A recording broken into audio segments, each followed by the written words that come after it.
Tonight, Newark serves as the football capital of the first state as a pair of teams from the 302 begin new eras on opening night. FBS's newest team, Delaware, hosts in-state rival Delaware State from Delaware Stadium. Hello everyone, I'm Scott Klatskin alongside Fritz Stuber, and we've got a game of firsts in the first state. For Ryan Carty and the Delaware Blue Hens, they will play in their much anticipated, long-awaited first game as an FBS member. And really, to amplify your words here, Scott, it's such an exciting time for the University of Delaware. First played football in 1889, has had so much success at the Division II level, then the 1AA FCS level, 6 national championships, so many historic coaches. Really, to be able to kick off the FBS era here at home is such an exciting thing for the university, the athletic department, the fans, and the alumni. And it will be a historic night on the opposing sideline as well, as Deshaun Jackson, former NFL great, will lead the his very first game as a college football head coach. Yeah, and it's the same story on the other sideline. It's a new era. And Coach Jackson and his staff charged with really kind of ramping up and rerouting the ship for Delaware State football after 2 seasons of 2-22. Really excited to see what they have in store with a revamped roster, and should be a great night for some football. These two schools may be connected by one area code, but they're now divided by division of college football. No matter the level, state pride is on the line. It's the Route 1 rivalry, and it's next on ESPN. At the University of Delaware, our classrooms are idea incubators. Nearby beaches are our research laboratories. Our Blue Hen spirit leads to bold adventures. We learn, challenge, explore, and triumph together. Because here at UD, nothing is out of reach. No limit, all possibilities. The University of Delaware.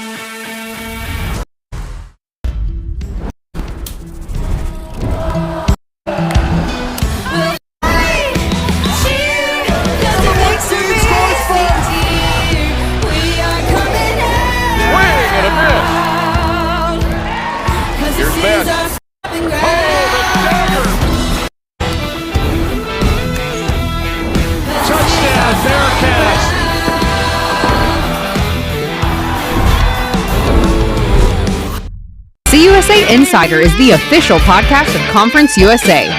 Whether you're a diehard alum, a devoted CUSA fan, or a casual sports enthusiast, this podcast is designed with you in mind. We bring you exclusive interviews with athletes, coaches, and insiders, shedding light on stories and happenings from around the league. Subscribe to CUSA Insider on Apple, Spotify, or Amazon Music, or watch the show on YouTube. CUSA Insider, the official podcast of Conference USA. First state, first season. That's the mantra of the Delaware Blue Hens as they enter into their new era of FBS football. But the same slogan could be applied to the visiting team. A new Jack era will begin tonight for the Delaware State Hornets as Deshaun Jackson makes his debut as head coach. I'm Scott Klatskin with Fritz Stuber, and we are in an always electrifying Delaware Stadium. Fritz, both of these programs have been waiting for tonight's opener. Yeah, there's nothing better than the opener, Scott. It's great to be with you. It's an unbelievably perfect weather night here to kick off the 2025 season. Such an exciting time. Both teams are, after such a long training camp, so excited to hit a different color jersey. Both staffs are ready to shake it up and see who can execute tonight, limit the missed assignments, limit the turnovers, and play some really good football.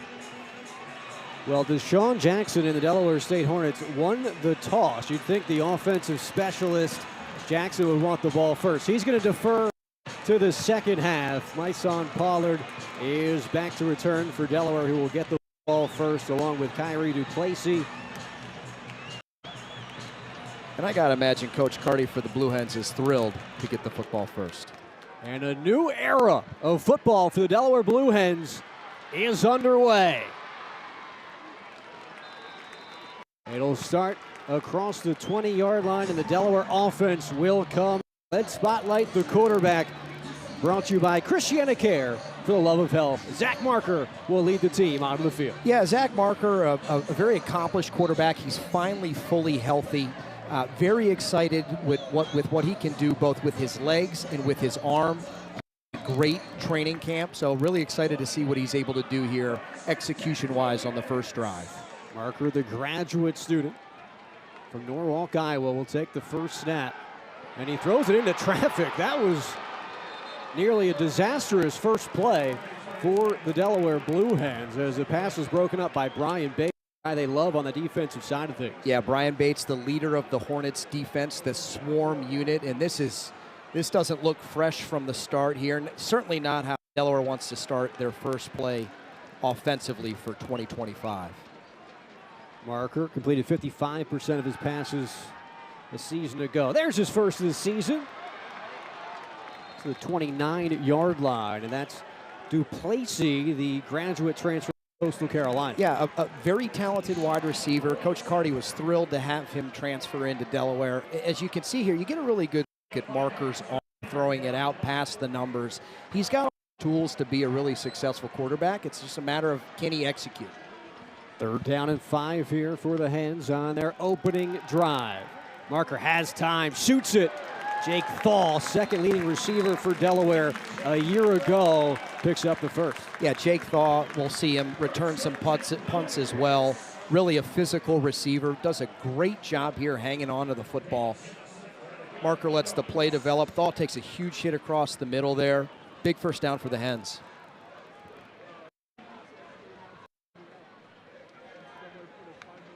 Marker gives to Silver for the first time. Joe Silver, who split carries with Marcus Yarns, who spent his summer with the New Orleans Saints. Now Silver will be the lead back for Ryan Carty's offense. There's been a lot of great backs here at Delaware over the years. Obviously, Joe Silver is a Doak Walker watch list guy.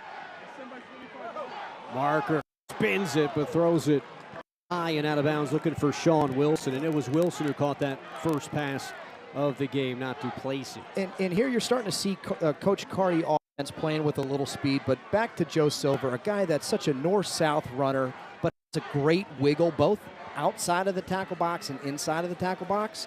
He's poised for a really big season. Now another 3rd down for Delaware. They converted on their first. Marker. It's caught, but it looks like it's going to be short a yard, and now decision time. Ryan Carty to go for it a season ago, averaged 3 4th down tries per game a year ago. Yeah, a really nice pitch and catch here to Nicholas LeBoy. Just a little short. Coach Carty is known to go for it often. This is a great down and distance for him to line up. And it'll be Marker who keeps the drive alive, keeping it himself. Delaware on 62% of their 4th down tries last season as a member of the FBS. Yeah, a really nice look here. Gives the defense a lot to visualize. Can give it to the back. Marker obviously pulls it, keeps it, gets north and south. Forward for a big first down, and then you're back with some tempo here right on the football.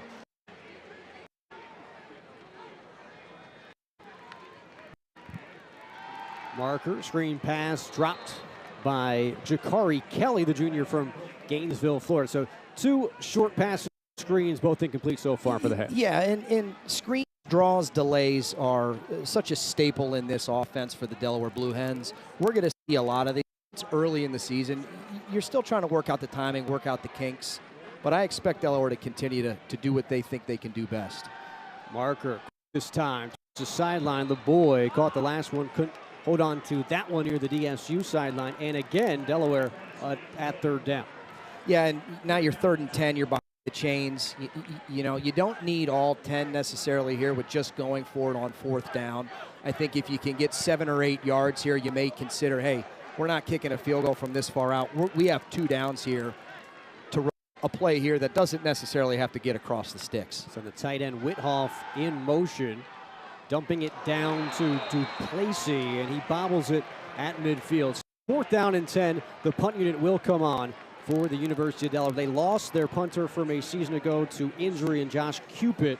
So Brendan Locke, the transfer from Michigan Tech, an All-American at the Division II level a season ago, will punt things away. Yeah, another unfortunate drop pass there for the Delaware offense, but a really interesting story here. Oh, and we have our first time out of the season. Hornets weren't able to return that punt. And so we'll have to wait a moment, but when we come back, it'll be the first look of the Delaware State offense under an offensive superstar, Deshaun Jackson.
Delaware Stadium, a beautiful night for some football. Brendan Locke punting away after Delaware goes 10 plays, 24 and gives it up, and Del State almost gave it right back to the Hens.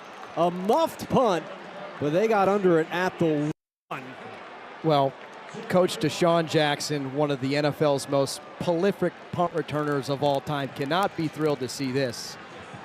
We met with the staff earlier in the week, and they emphasized how much time he spends with the wide receivers, the punt returners. This is those missed assignments, a critical error, things that you really cannot have happen if you're a Delaware State team coming in here to Delaware Stadium to play the Blue Hens tonight. But with that being said, we get our first look at Caden Bennett, the quarterback for the Hornets.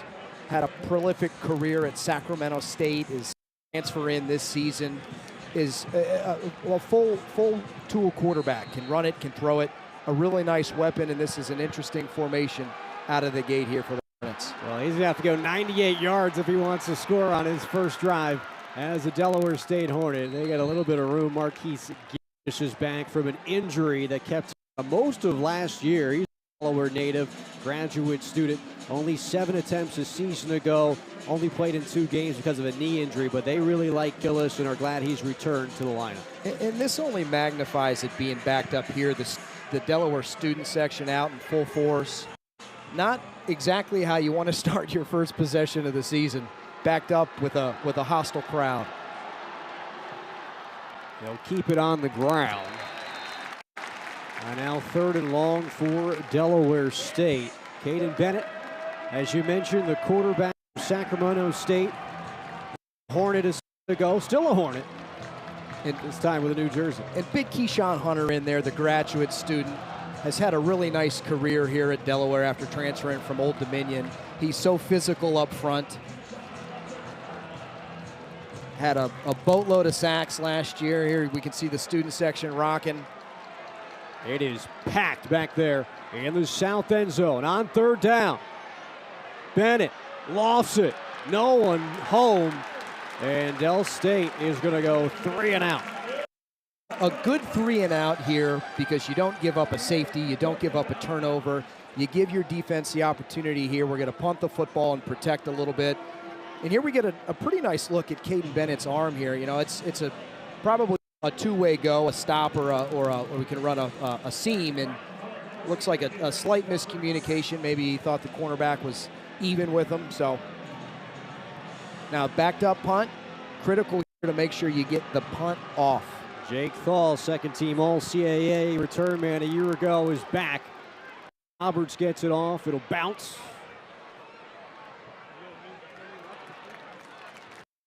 And Delaware's offense will have some excellent field position, their second go-round when they come back onto the field. We'll take time out. It's a Route 1 rivalry on ESPN+. This river isn't dammed in a day. And GMC trucks weren't built overnight. Like every American achievement, they are a result of dedication. Over 100 years dedicated to the art of engineering. And the ambition to always move this country forward. Get 0% APR plus $2,600 total value on this Sierra 1500 model. Plus, current eligible GMC owners get an additional $3,500 purchase allowance. Do you know what a blue is? It's prideful, spirited, fiery. A blue hen never backs down from a challenge. And we're there to support them. Delaware Orthopedic Specialist, the official orthopedic partner of the University of Delaware Athletics. When it comes to the health of you and your family, you want to trust in having the best partner for your well-being. Ranked a top hospital in the region, that's exactly what you'll find at Christiana. Because you deserve excellence from your physician, specialists, nurses, and staff, with safe and convenient ways to get the care you need. And at Christiana Care, we add in something special: love. It's at the heart of everything we do, and we do it all for the love of health. Your health. Hey, grab me one too.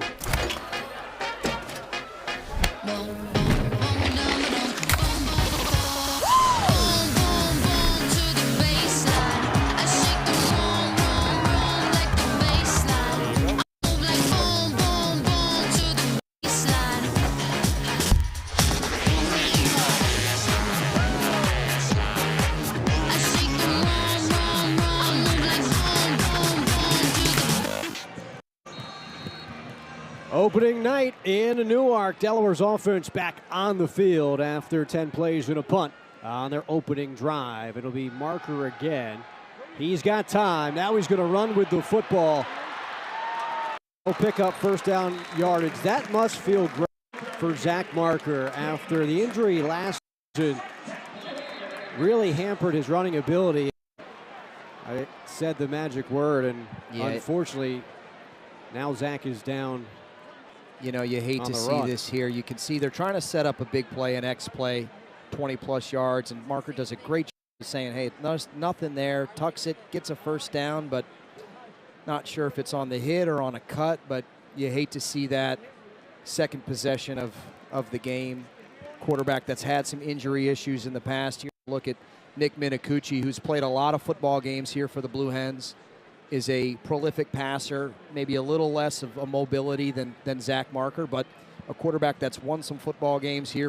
You just hate to see this for Zach Marker here, getting ready to come off to the sideline with what appears to be an injury. Oh, you feel so much for Zach Marker, who has struggled with injuries throughout his time at Delaware. The entire quarterback room last season just struck with injuries throughout this season.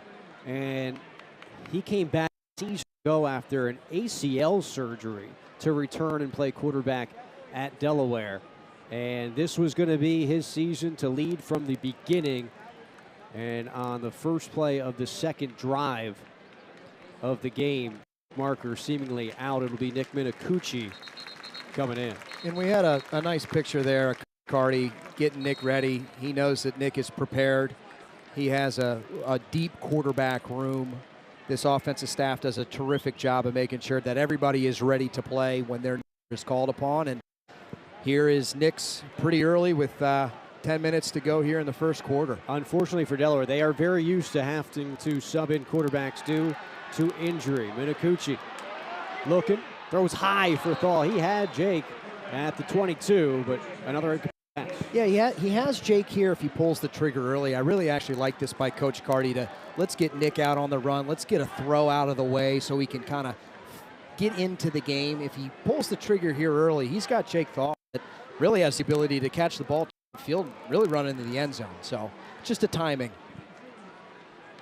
No score, second drive, and first completion of the season for Nick Minicucci. And that's Sean Wilson. And his touchdowns per reception stats are going way down now because last season, 2 catches, 2 touchdowns as a freshman. Yeah, and he's such a big play threat for them, and here they toss it back out to him again to get the ball in his hands. The Hornets swarm, and that's something that we met with Coach Boynton early in the week with the Delaware State defensive. They want to have a swarm mentality where they're getting multiple hats to the football. And did a really good job there of getting over there and making the play. Now 4th down for Delaware. They're 1 of 1 converting on 4th down. Part of a Coach Carty offense is you're going to play the analytics. Whoever gives you the best chance to win a football game. Here it's going for it on 4th down, and they'll convert to Jake Thaw. Yeah, a really nice timing pass here by Nick Minicucci to Jake Thaw. Lets him clear on the in route. Throws it right between the numbers. And you're starting to see the first couple passes out of Nick were a little high. He might now just finally be kind of settling in, breaking a sweat, getting a lather to make some plays for the Hens. Give is to Joe Silver as he gets inside the red zone, and the Blue Hens taking advantage of what was a muff punt Delaware State that backed them up, and then getting a punt to start in their own territory. Really nice end zone shot here of Joe Silver, bringing it back across the off the backside, and just gets tripped up there, or he might be running into the end zone. On 2nd down, Minicucci too wide. Looking for Duplessis, and another 3rd down for Delaware. This is the 5th 3rd down of the game in the first 2 drives for the Hens. Yeah, and it's a good target to Duplessis, who we think in our communications with the staff this week is really poised to be probably wide out number 1 for the Hens this season. I expect Nick Minicucci to 19's way a lot this evening as a guy that can be in coordination with Jake Thaw as guys that are going to catch the football and make plays for us. 8th play of the drive, 3rd down. Minicucci tucks, head down, charges through, and picks up the first to the 10-yard line. Will be first and go. Yeah, and one thing you're definitely going to see, and we talked about it when Nick came in the game, is we're going to run as an offense the things that we think we can do well. This is a similar play that we saw Zach Marker run before he was out of the game with an injury for a down. Minicucci looking, throwing. Silver dropped the football. It's picked up by the Hornets. And a yard away from a score for Delaware turns into the first turnover of the ball game. Delaware State taking over. We're going to get another look here. I'm sure the replay booth will also be looking at this to see if there is full control of this reception by Silver. Going to probably have to see a few more angles, but if you're Delaware State, this is exactly what you wanted to have happen here, to come in here and cause a turnover. That swarm defense, a bunch of guys getting a hat on the football to turnover. And it looks like the offense is running out, and it stands as is. A huge turnover. Thought we saw Corpoy knock it loose, and then Desheen Jackson picked it up and ran it out to the 21-yard line. So the first turnover of the football game belongs to the Delaware Blue Hens. They were +7 in turnover margin, top 20 in FCS a season ago. Interested to see play here out of the gate. Bennett nowhere to go. He's tracked down, brought down, and that's Gavin Mole, who led Delaware in tackles a season ago. Yeah, Gavin Mole, a really prolific linebacker, a guy that finds his way to the football. Was interested to see if Delaware State was going to maybe try some kind of big play to knock off an X play. Got Caden Bennett in the opportunity to pull it, keep it. He pulled it, and Gavin Moll was not surprised and made a really nice tackle there for a loss.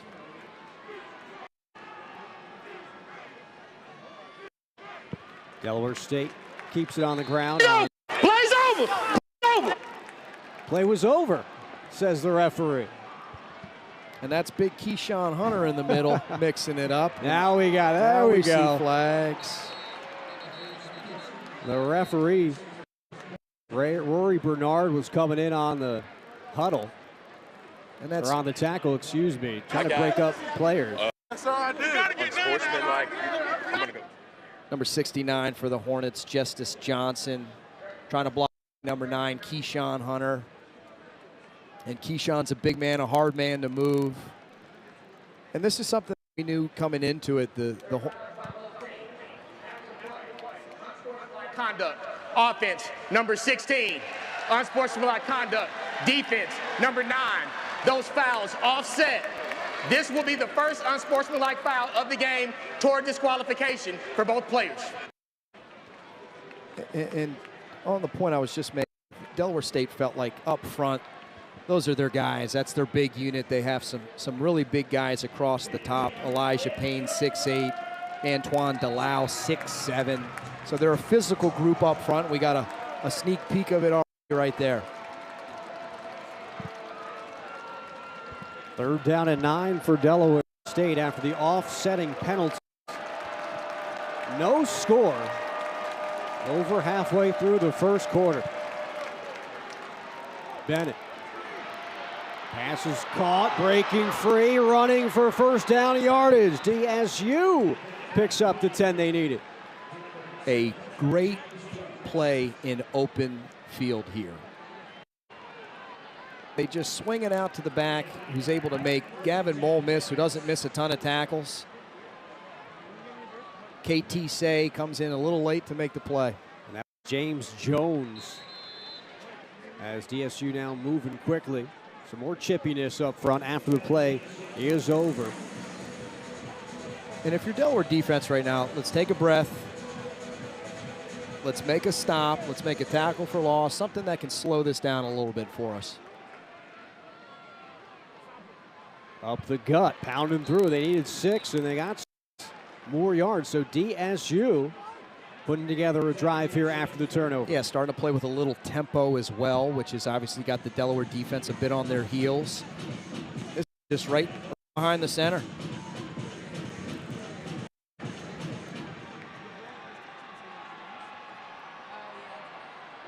Big hole this time for Marquise Gillis, and his offense on the ground looking very nice for Deshaun Jackson's ball club. Yeah, they're confident with their guys. This looks like they just ran the exact same play again. Goes off Justice Johnson's backside for a big gasher. Marquise Gillis' 4th carry already. Delaware looks like they're having some trouble getting aligned on defense. They'll go to Gillis as they swing it to him. He'll try to run for first down yardage, and he'll make it close. It'll be 3rd down. Yeah, Marquise Gillis from Milford, an in-state kid. It's a big first down. And if you're Coach Jackson and the offensive staff, you got to be thrilled with how this drive has started and progressed. And they were backed up so far in their opening drive. Right. They couldn't really put a whole lot of offense together. Now you get the turnover. You start the drive at the 22-yard line, and you're moving into Delaware territory. This pass is caught down the sideline for DSU. And another first down. In rhythm are the Hornets on their 2nd drive of the day. Terrence Roan makes a big play. You know, you almost have to wonder a little bit, with this being the first game of the season, no tape on either team, of what you're really going to get. Feels like Delaware's getting here a little bit out of the gate. And it is a surprise for Delaware. And that first game is always a little bit more about your team than it is the other team. But really, Deshaun Jackson doesn't even have tape from a previous school. Unless you're watching what I'm sure is some grainy video from Wilson High School in California, where he was the OC a season ago. So you're not really sure what they're going to be coming out with. empty set here. We've gotten a lot of different looks from this offense. The quarterback from Reno, Nevada, Caden Bennett, checks with the sideline. Looks like we're getting another timeout. The play clock was at 0, so we'll take a timeout with DSU. Their second the first quarter. Back in a moment on ESPN+.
On offense, and they can put together a drive. This will be the 10th play coming up.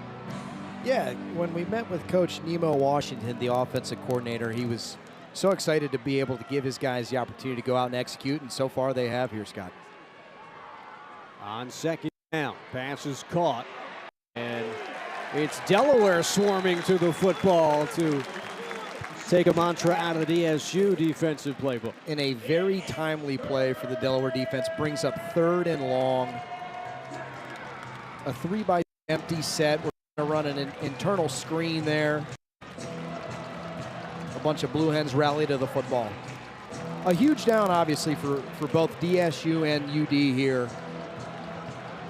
If you're Delaware, man, you would love to just get a stop here, stop the bleeding a little bit, be able to come back to the sideline, regroup of what you've seen. We got a ways to go now after that loss of yardage. Pressure coming. Bennett hit, stays up, not long. That's the captain, Dylan Traynor. Dylan Traynor, a bunch of pressure here. Blitz coming. He's one of the original blitzers, gets kind of knocked off his line, stays in the play, makes a huge tackle. Great, great play and a huge stop for the Delaware defense. That timeout with the play clock winding down really hurt the momentum of DSU. They take the break, and back-to-back plays, they go backwards. It's now 4th and 24, and they'll have to punt.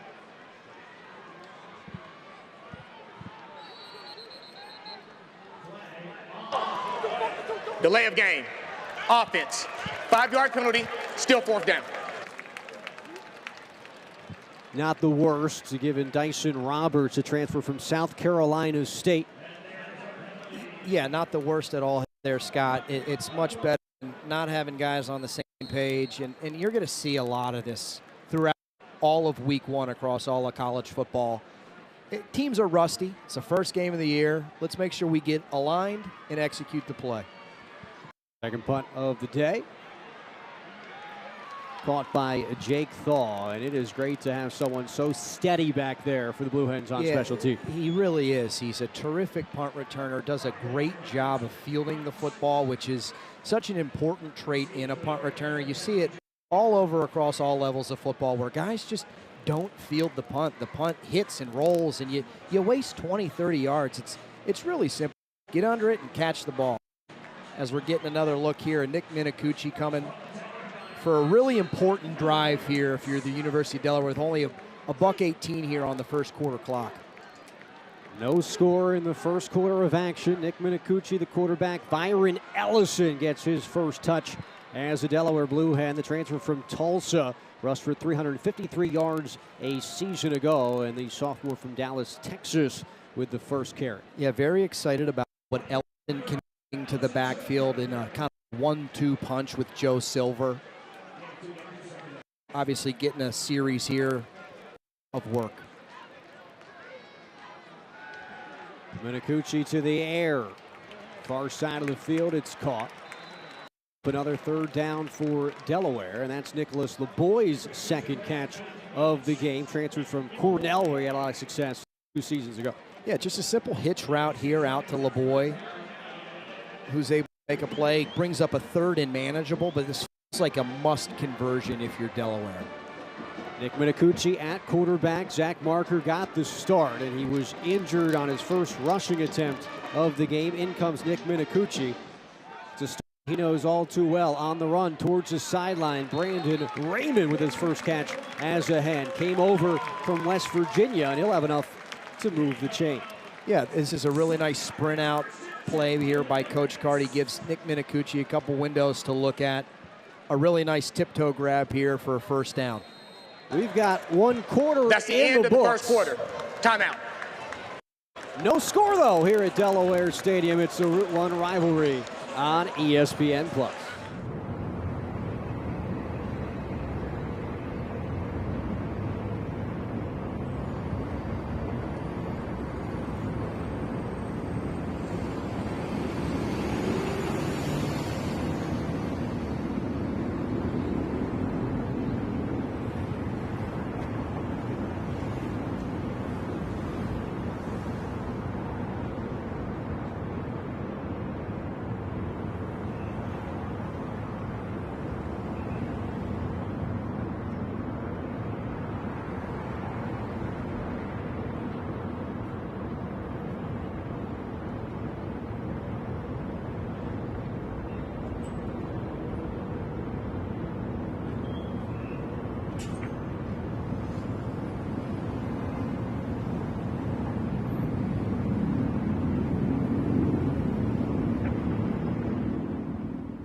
overflow seating in the student section at Delaware Stadium on open night. It is rocking, and the Hens looking to give them a little bit to cheer about as we start the second quarter with no score, and the Hens on the field. It'll be Ellison trying to do that, but not on the first play of the second quarter at least.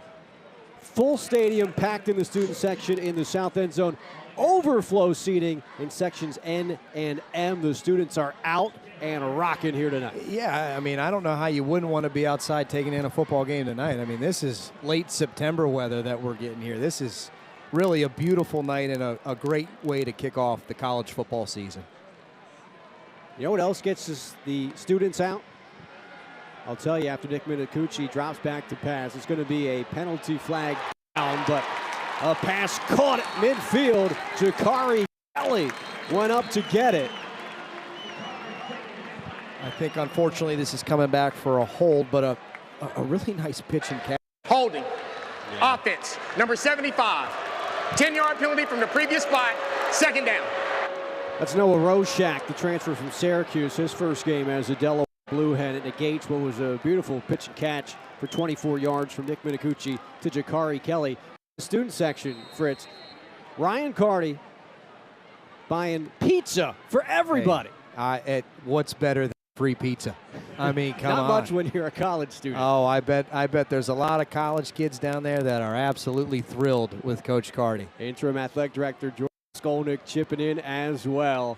And the crowd out here. And now they're back to Elijah Sessoms with his first catch. And the tight end group, an interesting story for these Delaware Blue Hens. After day one of training camp, they lose Caleb Fourier, who decides to retire. He was their main receiver at that position, but it added some reps for guys like Elijah Sessoms and Connor Woodall. Offside.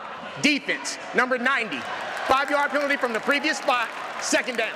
Yeah, Elijah Sessoms is a guy that's played in a lot of football games here at the University of Delaware and is really poised to take that next big step, be a weapon both as a blocker and as a pass catcher. And tight end, such a difficult position. You have to know everything that the offensive line is doing from a scheme perspective and then be instrumental in the pass game as well.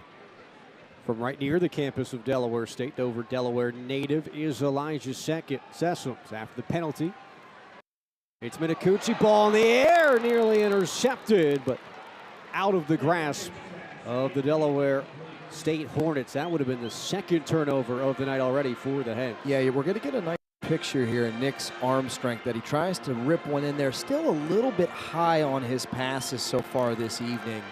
If that ball's a little lower, maybe around LeBoy's, and I think he has a higher percentage to come down with that catch. Third down, 14 yards to go for Nick Minicucci. He's back to that student section. Steps up, has some space. Doesn't have anyone open though, and rushes towards the sideline at the 33, just shy. So it'll be fourth down and 2 yards to go. He picks up about 12 of the 14 they needed. A really nice tuck and run. I just now seeing the punt unit run onto the field, but Nick does a good job of scrolling, trying to get to the first down, just a couple yards short. Interesting call. I was curious if Coach Carty was thinking about maybe trying to get a little juice into his offense. Go for it on fourth down. Nathan Stewart will be back to return. Brendan Locke cleanly gets it off. And it'll be Delaware State football when we come back. Still nothing here at Delaware Stadium. I'm home. Wow, it's hot in here. Grandma says call the Moon Man. Moon Man, the AC is out and my family is melted. At your service. There you go. Mission accomplished. Thanks, Moon Man. The house is nice and cool again. Moon Man, you're awesome. You're welcome. Just go to moonair8.com.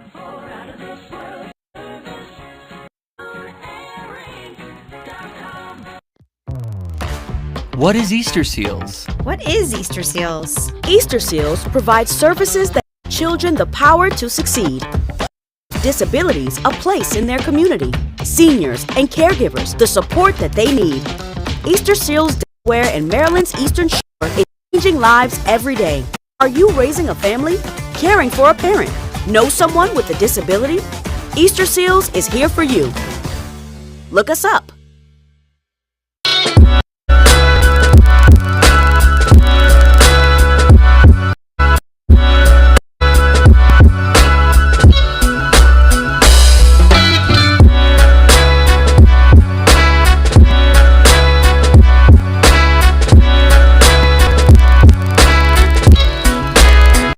The DE 529 Education Savings Plan is proud to be the title sponsor of the Route 1 between the University of Delaware Fightin' Blue Hens and the Delaware State University Hornets. It's no secret that the four-year college education is a big investment. But thanks to DE 529 accounts, students at both of these schools can get the education they deserve without accruing thousands of dollars in student debt. Learn more visiting 529.delaware.gov.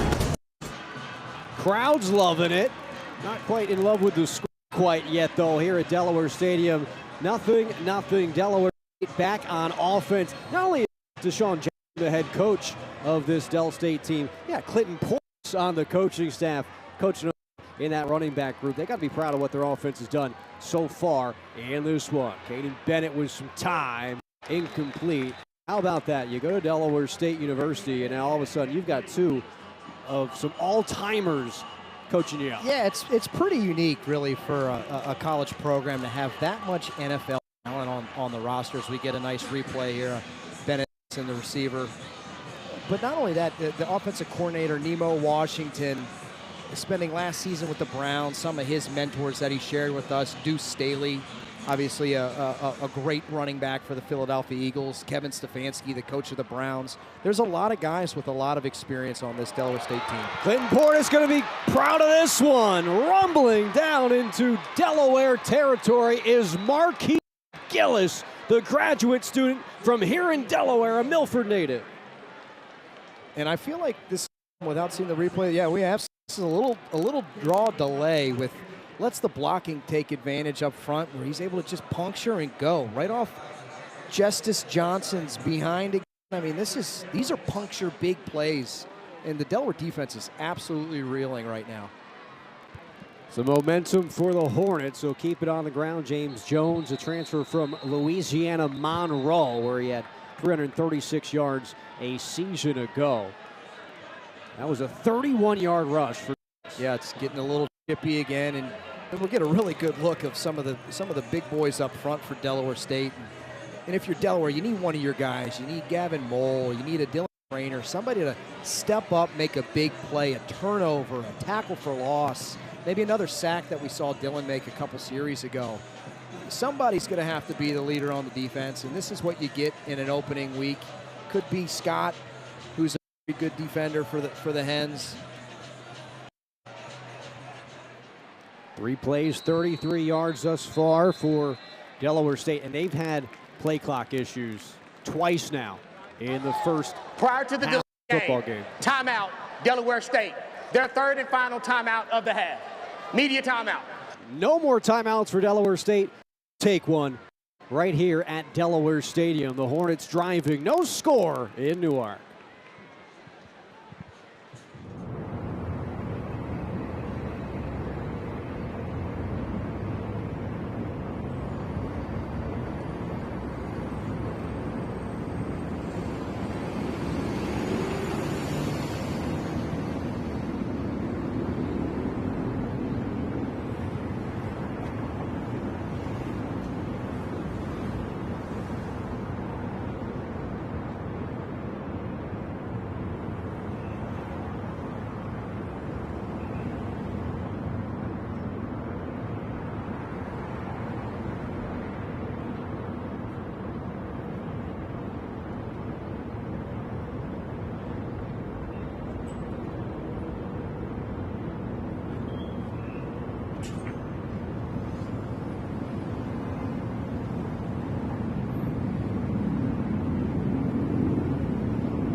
Caden Bennett didn't want to wait for the commercial break to end to get started as he tossed one. He was looking for the home run pass from the 40-yard line. It's incomplete. Great coverage that time by the Delaware Blue Hens. Yeah, Nate Evans with really nice coverage. Delaware's going to bring a blitz, which doesn't give Bennett a ton of time. He's got to toss one up. It's a really nice pass. It's better defense by Nate Evans, the senior from Virginia Beach, Virginia, an NC State transfer who the Hens are extremely on.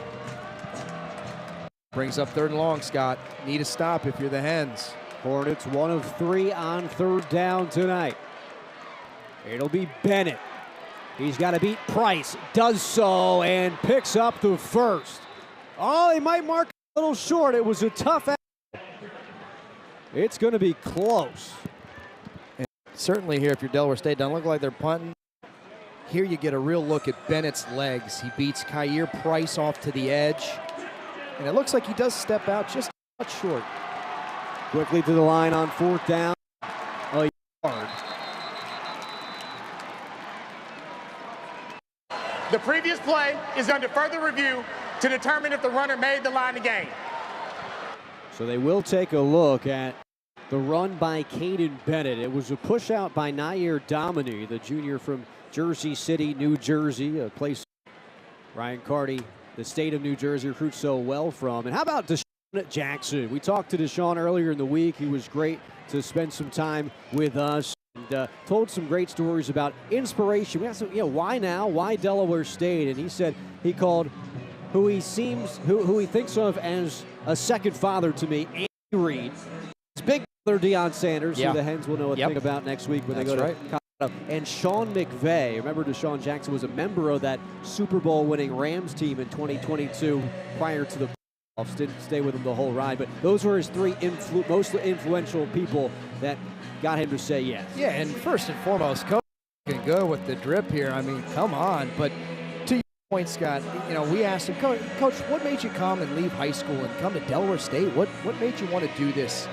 And it really was just, I felt like he had given his all to the NFL and was ready to figure out what he was going to do next. After review, the ruling on the field is upheld. 4th down.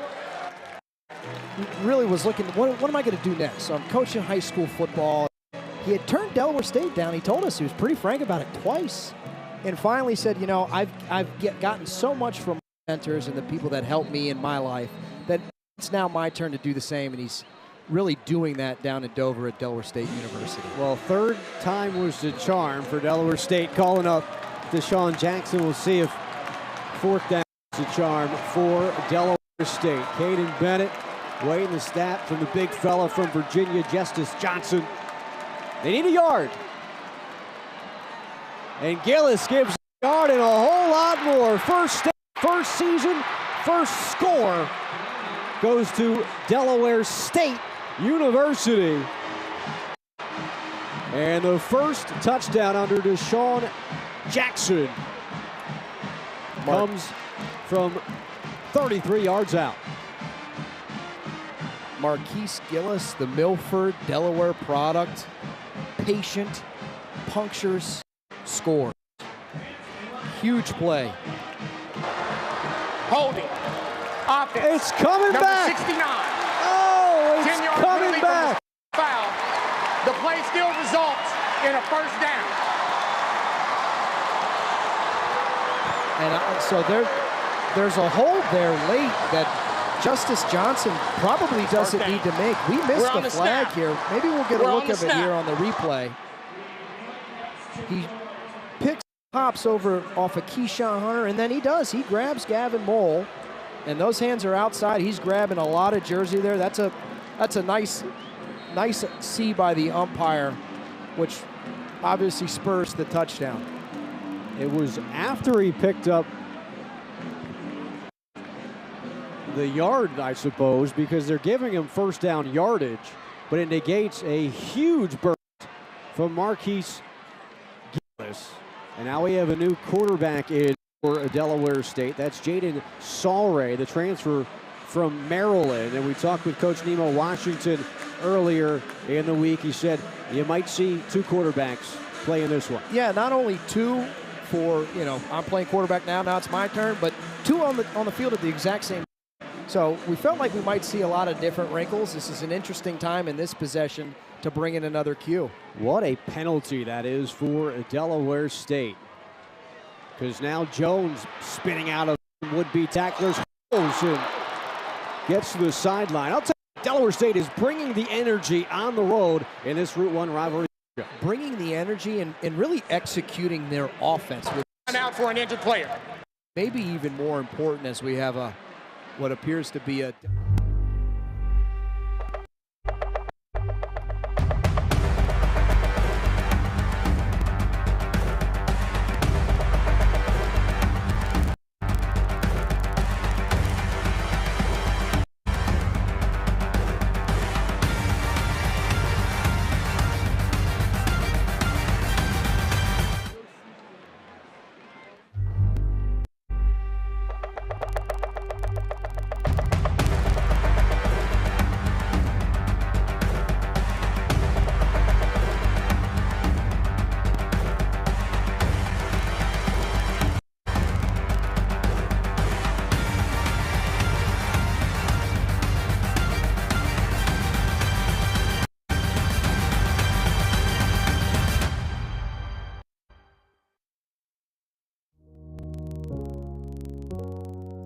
Kimmel Carter, your Delaware injury lawyers. Kimmel Carter, your Delaware injury lawyers. Kimmel Carter, your Delaware injury lawyers.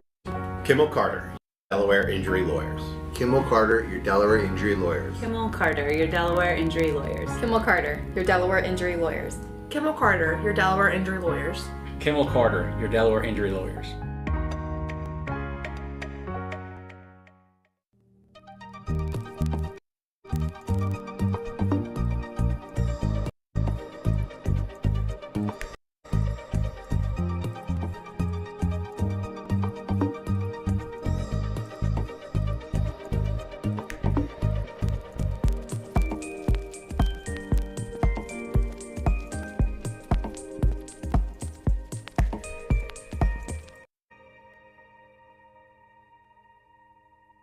Sarah Benzino, Brandon Coley, Jablonski Auto Body, LLC. Yeah! Woo! What'd she call Harper? Oh, you mean Jablonski Auto Body, LLC. We actually sold twins naming rights. You know, stadiums do. Kids are so expensive these days. Here he comes. Oasis Breeze Tan and Spa. Yeah! If you need a tan, I'm your man. Could do business with you. Or we can look at some investment options for you. Works for us. The right money moves are... Third down for Delaware State. Bennett in some trouble. Finds a man, bobbled, caught. First down yardage in the red zone for the Hornets. Way to hang on to that one. Marquise Gillis has been the best offensive player of the night thus far. 100%. And when we met with Coach Jackson earlier in the week was we get another look at the bobble was let's not shoot ourselves in the foot. Let's worry about what we do and let's go execute. And the Hornets 100% here are executing through the start of this game. 10th play of the drive coming up. A touchdown run of 33 yards by Gillis was negated by a hold on Justice Johnson. But the drive continues. Option play, nowhere to go. Delaware had it, but making a little something out of nothing was James Jones. Another interesting set here, two-back set. Able to flick it out to Jones. There's a lot of action here with this Delaware State offense, which I think is really throwing up the Hens defense a bit for a loop of not really knowing what we see here for the opener, and just a lot of moving parts is got this defense on its heels. 8:30. Second quarter of football. Delaware State driving, trying to get on the board first. A flag will mark this one dead. Likely a false start. Start. Offense. Number 70. Yard penalty. Second down. I got good news and I got bad news for you, Fritz. 70 is a player that was down when we went to break. He's feeling okay. But the bad news is he just committed that flag. Yeah, and these are the kind of penalties that do really kill you if you're Delaware State. It's what we just said a few minutes ago about, hey, we're not going to shoot ourselves in the foot. We're going to be a great conditioned team. And penalties like that, while we know we're going to see them, it's week one, are really a drive killer, and it brings up 2nd and long. Be interested to see what Caden Bennett has here as far as some poise to go and execute this play here. 4th penalty of the day for Delaware State. Over the middle, behind his intended target. And if you're Delaware's defense, you're thrilled that this is a bit behind them, because if this ball is caught, this is running into the end zone for a touchdown for the Hornets. Brings up 3rd and long. Julius Dominguez was the intended man. Falls incomplete on the 12th play of the drive. It'll be 3rd down, 14 yards to go for Delaware State. 5 wide receivers. Bennett gonna tuck, run. Flag is thrown as he gets close to the 15. Holding. Offense. Number 5. 10-yard penalty from the previous spot. 3rd down. And attention to detail, so important. Ryan Carty earlier in the week called it ATD. The first game of the season. Are you going to be a little sloppy? Are you going to be a little bit more disciplined? And right now, DSU not disciplined with all those penalties. Really hurting them on the offensive end. Yeah, Diu Dow there with the penalty. And again, now you're 3rd in a country mile, which is not a down and distance either program wants to have. But if you're Delaware State, the key here is it's 3rd and 24. Let's not turn this football over. We've had a very successful drive. Let's try to capitalize with something here, but let's not make a critical mistake. On 3rd and 24, Bennett tucks, cuts, and gets a lot of it back, but it's going to be 4th down. Maybe you get yourself into kicking range for the transfer Patrick Fisher-Butler. Yeah, we're going to get here. Caden Bennett obviously tucks it pretty quickly. A lot of guys that had to get pretty far down the field. The field goal unit has come on, but a really successful drive to give the offense the ability to put the first points of the season up on the board for the Delaware State Hornets. And here we have a guy running on late. Again, week one, you're going to who's on field goal? Well, I think Antoine Delau probably is usually on field goal, is now out. So who's his backup? Shane Carter is a true freshman. He's a long snap. Robert will hold for Patrick Fisher-Butler. And a Delaware State strikes first. 3-0 is the score as the field goal is good on the first try of the season. There are a lot of shocked fans right now at Delaware Stadium. Yeah, it's a packed house, as you said, Scott. Delaware State striking first. Coach Jackson's got to be thrilled with what that drive was able to materialize. And if you're on the other sideline, Coach Carty and his staff, guys, we have 6:46. We have all our timeouts. Time is of no issue. Let's put together our own successful drive, and let's go put 6, then 7, maybe even 8 with Coach Carty, how often he likes to go for 2 on the scoreboard. Get ourselves into half with something to build on for the second half. Ryan Carty, one of the great minds on offenses. Gonna have to get his offense going here, down 13 plays, 50 yards. 6:12 off the clock on that drive. It was finished on a 40-yard kick by Patrick Fisher-Butler. He missed both tries a season ago at Charleston Southern, but knocked that one through. And now Delaware will have Jakari Kelly as the deep man back. Delaware obviously has the staff that's been together longer here. You expect them to be able to get their guys to settle in a little bit. Hey, we caught a punch on the chin. Let's make sure that we step up and bounce back and go execute our game plan. Del State, after getting on the board with the field goal, in the end zone and a touchback. So Delaware's offense will come back onto the field with Nick Minicucci, and it was Zach Marker who got the start. He was injured on a scramble. He picked up a first down, and you feel for Zach Marker because he worked so hard to get him back to 100% health. So Minicucci is in. But these two were battling all camp. This is not like a guy that's further down on the depth chart. It was 1A and 1B for sure. Right. As Ryan Carty and his staff went through divvy snaps. Yeah, Nick's played in 15 games. He finished the season last year with 5 straight starts. He's an experienced player. And he tosses one complete at the 40.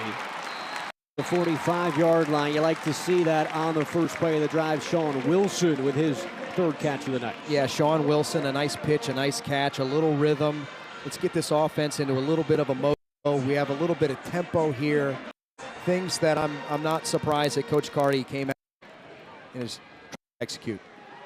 Minicucci going to throw again. There's one caught on the far side of the field by Kyrie Duplessis.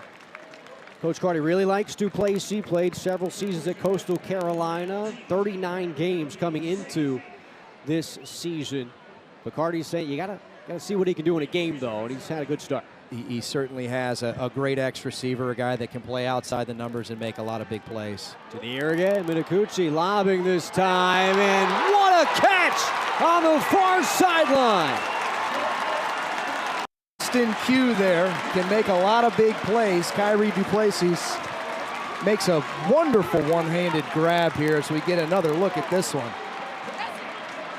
The Hens are back up on the ball playing fast. Minicucci slings it. Silver catches the ball, and the Hens are driving, looking to answer after going down 3-0. Yeah, and that's the kind of play from Kyrie Duplessis that really gets the juice going, gets a little mojo, gets a little rhythm. The Hens are playing really, really fast here. First and goal to go from the 10. Silver crashing hard inside the 5. A great physical run by Joe Silver. Delaware State's defense is obviously reeling. They're on their heels. We're going to get a nice look at this. He's illegal formation. Offense. 5 players in the backfield. 5-yard penalty from the previous spot. First down.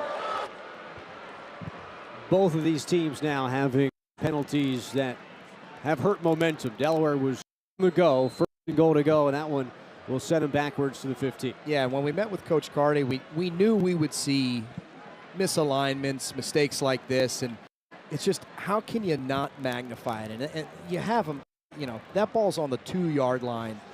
Joe Silver cut off Pat Shup's block there, and here you are, goal from the 15. It's a challenge now. This ball in the end zone with another flag. Clock out to 0, I believe. Saw that happen a few times. Delaware State saved it by calling timeout. They're out of timeouts, are the Hornets, but false start. Nope. Offense. Number 75. 5-yard penalty from the previous spot. First down.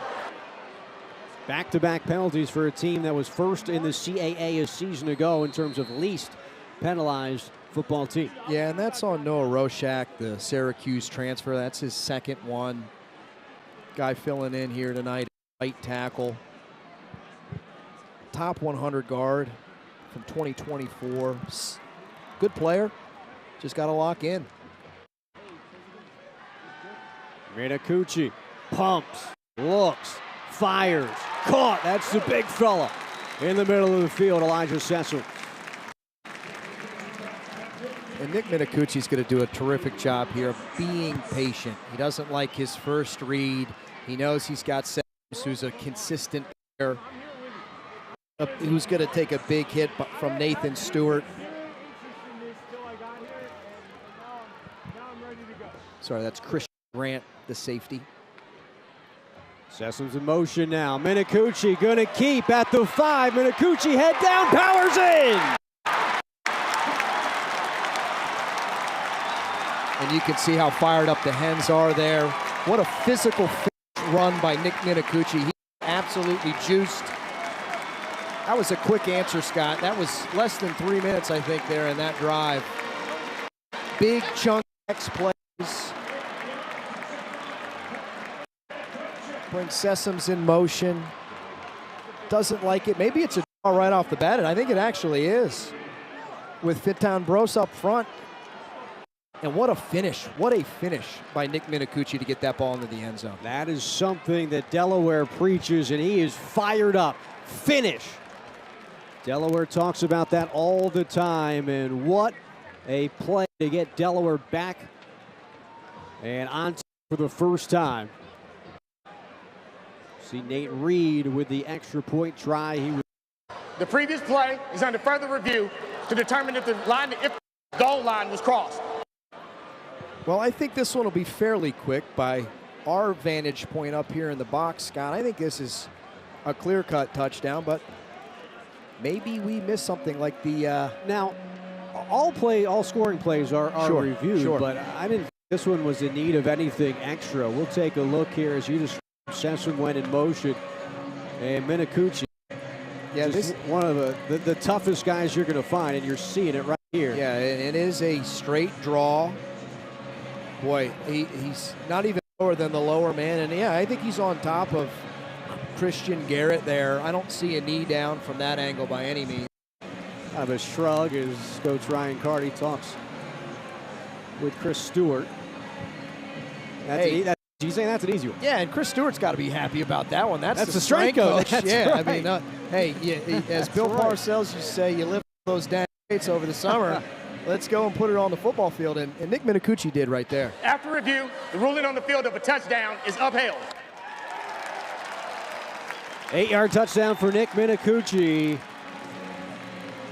And he was fired up after that one, rightfully so. Delaware goes down to a team they're highly favored, a team that they've never lost to, and they march down the field, 6 plays, 75 yards. It takes only 3:02 off of the clock. Locke will hold, Vitko will snap it, and Nate Reed, who was 35 of 39 a season ago, gets through. The Blue Hens lead it 7-3. That's how you want to answer for it. It's 100% how you want to answer. Now you got to kind of keep an eye on the clock here with 3:44 left. If Delaware can get a stop, Delaware State doesn't have any timeouts left, as we've talked about. I'm sure Coach Carty was a little perturbed to have to stop his game planning to see if that was actually a touchdown on review, because he's looking to get this go score again before halftime. But a great answer, a huge drive, some big X plays like we've been talking about. And we mentioned the series history. Delaware has never lost to Delaware State, 11-0. The series history sponsored by Easter Seals, serving all ages and all abilities throughout Delaware. Two teams first met in the playoffs in 2007. That was a 44-7 victory for Delaware. That was in 2007. The quarterback for Delaware that night, still a starting quarterback in the NFL, Joe Flacco. That's pretty impressive. That's as good as it gets for Joe. It's really great to see him and have such a successful NFL career. Former Super Bowl MVP is obviously going to be starting next weekend for the Cleveland Browns. 100th career kickoff for Nate Reed. Most of the time when Nate Reed is kicking things off, you don't even have to have anybody back to return. He booted 47 touchbacks a season ago. That's a school record. So Delaware's offense will come back out onto the field.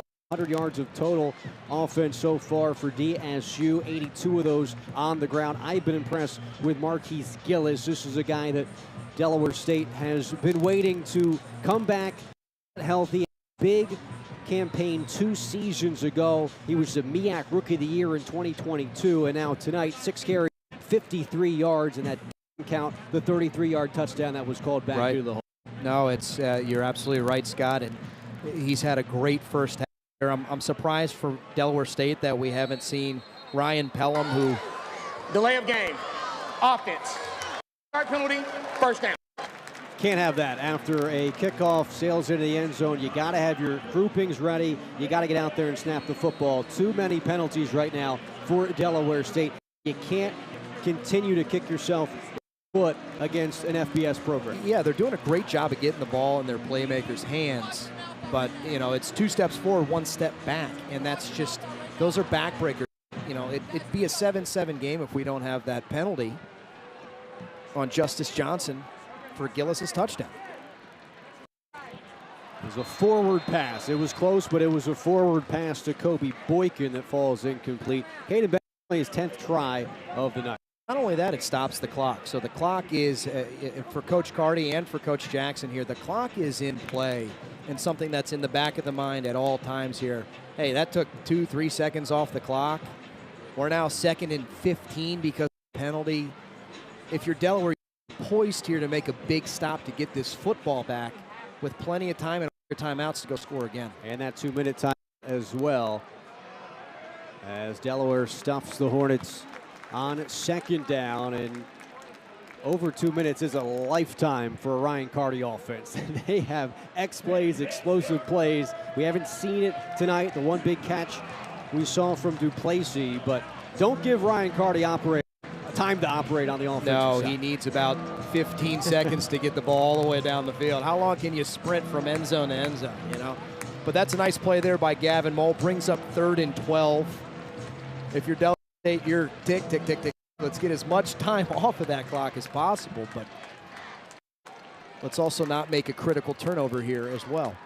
Pressure coming, the blue and gold. It gets it off, sails it high, and it'll be 4th down and 12 with a lot of football left in this first half. As I think that's big Keyshawn Hunter getting chippy again down there, but like Justin Johnson. Illegal formation. 5 players in the backfield. 5-yard penalty from the previous spot. Correction. The penalties decline. Play is 4th down. Yeah, smart move by Coach Carty there to decline that one. That makes a lot of sense. They're punting this football anyways. 2:50 left on the clock. Jake returned this punt. He's really an explosive, good punt returner. Be interested to see if they give him the green light to catch this one and run with it. I was going to say Keyshawn Hunter was in the mix there after play with Justice Johnson. Justice looked like he took a little dive there, trying to get the penalty against the Hens, and that's what Keyshawn was talking about with the officiating crew. Almost looked like the Deshaun Jackson miracle at the Meadowlands 2 dive into the end zone backward. That's what that looked like to me. What a punt. Stahl is under it. Makes a move. Can't get out of the grip of the second man there on special teams. Kenneth Everett with the stop. So that's a good punt for Dyson Roberts. He had a 72-yard punt a season ago at Georgia Southern. Hey, that was exactly what kind of punt you want to have if you're Delaware State. that thing looked like an old teammate of mine, Ed Wagner's, that spiral. That thing went flying, and it's a really nice play by Jake Thaw to make it. Talked about it earlier. Field the football. Gives them the ability here to have the ball not totally backed up within the 10. So I wouldn't be surprised to see Delaware have the entire play open as Coach Carty has got a deep one, and we're going to go try score here if you're the Delaware Blue Hens. 3 timeouts plus a 2-minute timeout. Plenty of time on the clock for Delaware, but Minicucci is dropped. That's Quincy Robinson, the graduate student from Wilmington, North Carolina. And Coach Blackman on the defensive side could not be higher on that young man. Yeah, and he beats a really good player in Anwar O'Neal for the Hens, who the Blue Hens are thrilled about what kind of level Anwar O'Neal can play at. Got beat there. Minicucci on second down. Sets his feet, fires, pass is caught.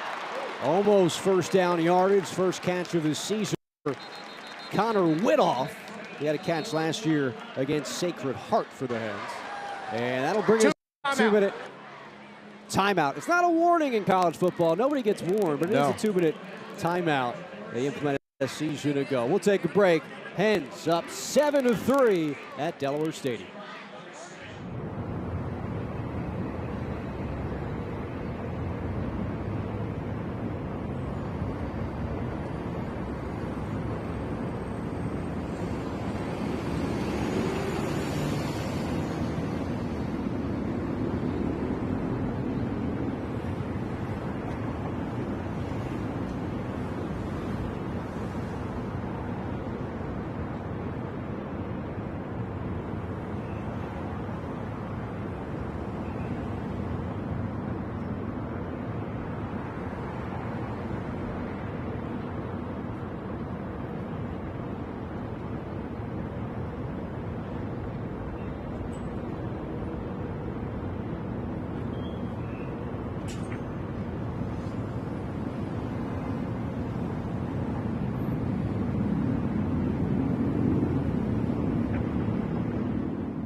Stadium packed here in Newark. The student section filled, and they're looking for their Blue Hens to give a 2-minute drill execution to end first half. It's 3rd down and 1 as we resume with Joe Silver picking up the first down yardage and getting close to midfield. Yeah, great run.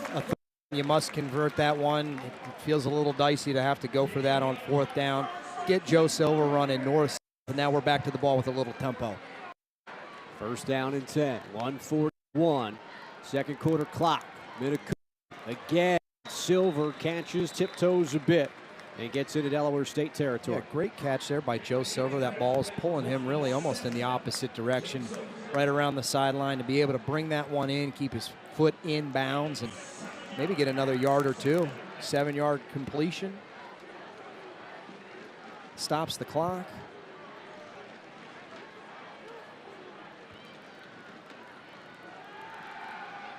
Minicucci has time, has Widoff, and Widoff can't hold on.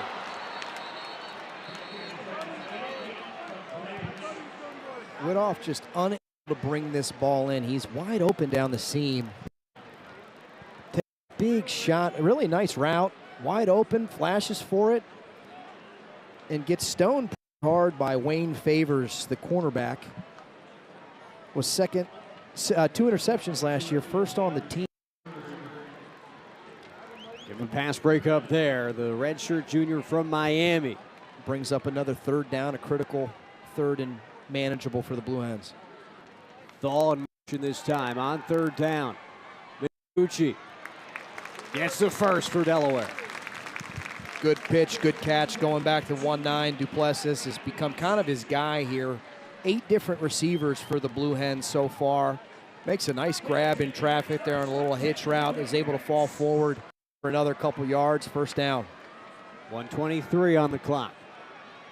Firing again is Minicucci. And another 1st down for the blue and gold. And that again, Kyrie Duplessis from Woodbridge High School in Virginia. And his first day as a Blue Hen going well. Minicucci on the run. Throwing. Passes. One more for Delaware on this drive. Sean Wilson that time. Yeah, Nick Minicucci's doing a really good job of spreading the ball around, making sure it's going to the guy that is open.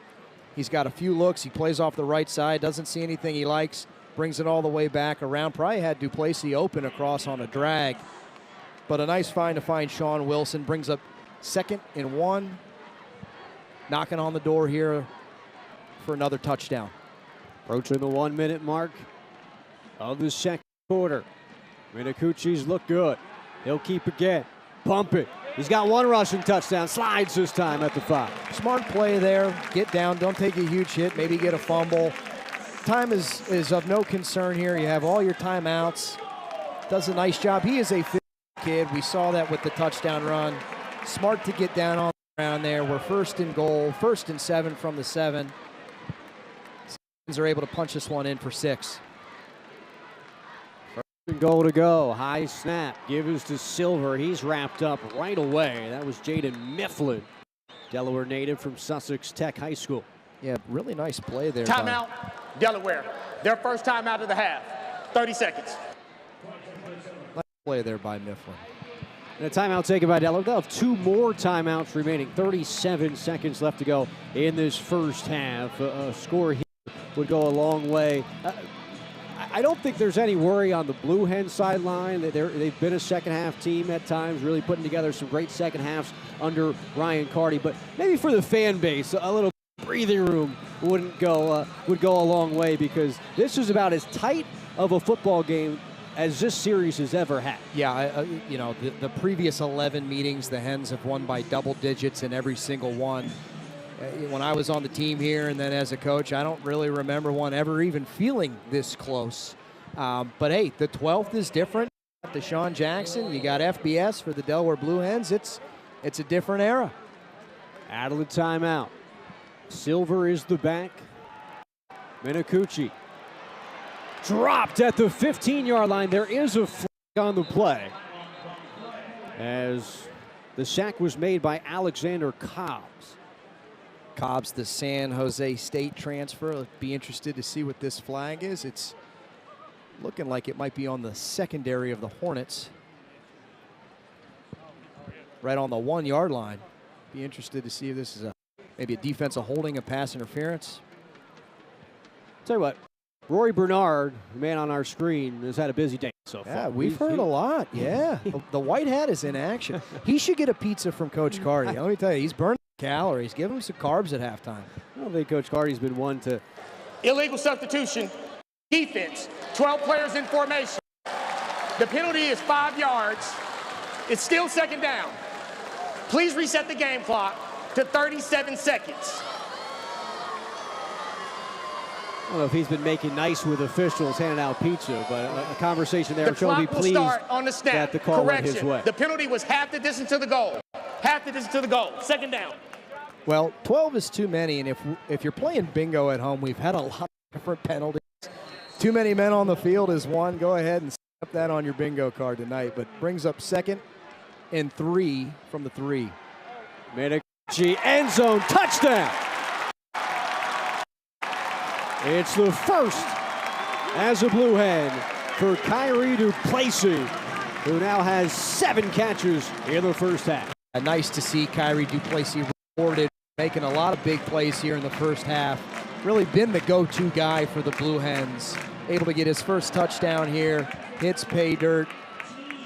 We get a nice look of it here. Minicucci's going to him the entire way. Looks like a quick little slant route to Duplessis. Tucks it in to the fans. Another quick drive for Delaware as Reed makes the extra point. They went 75 yards in about 3 minutes on their last possession. They go 11 plays, 77 yards in just 2:07 this time around. Yeah, and it's exactly what we were talking about when we said, hey, we're keeping our eye on the clock, and we know Coach Cardi's probably thinking, hey, let's get the ball back with enough time to score. The defense got the stop that they needed to get, and it took minutes and some change to get it in the end zone for another score. And if you're Delaware, you got to be thrilled here to go into halftime up 14-3. We get another look, and it looks like it's starting to rain a little bit here at Delaware Stadium. It is. We're getting some weather all of a sudden out there. Well, it wouldn't be a Route 1 rivalry without a little bit of weather at Delaware Stadium. I've seen some years where we've had weather delays and a whole bunch of things, so I guess it's pretty fitting that some big raindrops are falling down here in Newark, I don't think Delaware. this was in the forecast because we've got a bunch of fans heading towards the concessions right now. I don't think there's a whole lot of umbrellas packed here tonight. It was one of the most beautiful days, and now it is absolutely coming down here in Newark. The scramble drill in the crowd is something to watch. I like to think of myself as a little bit of an amateur man, Scott, and this did not appear on my forecasting radar. And these are big drops coming down. I mean, this is something else. It is coming down right now. It's almost like that second touchdown just unlocked the rain in the sky. That could be it. Right before halftime, we get a good band show. Delaware State brought their band.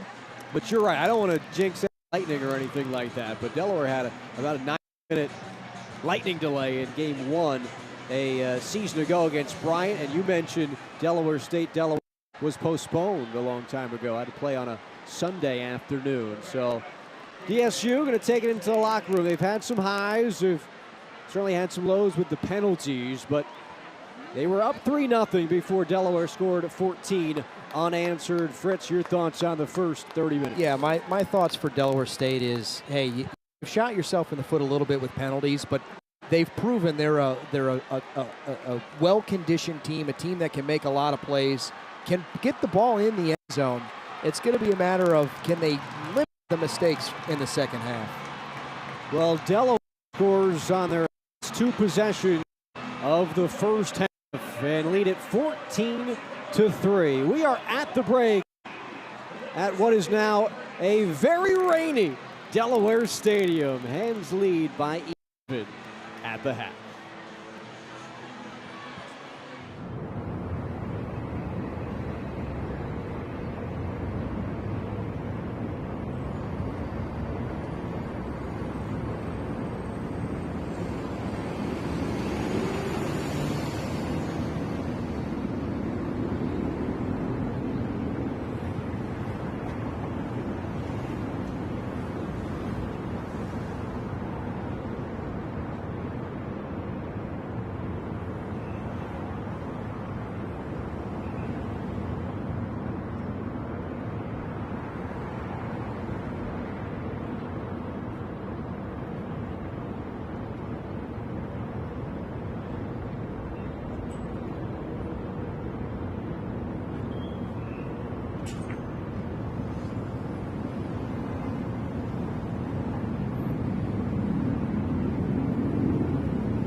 All right.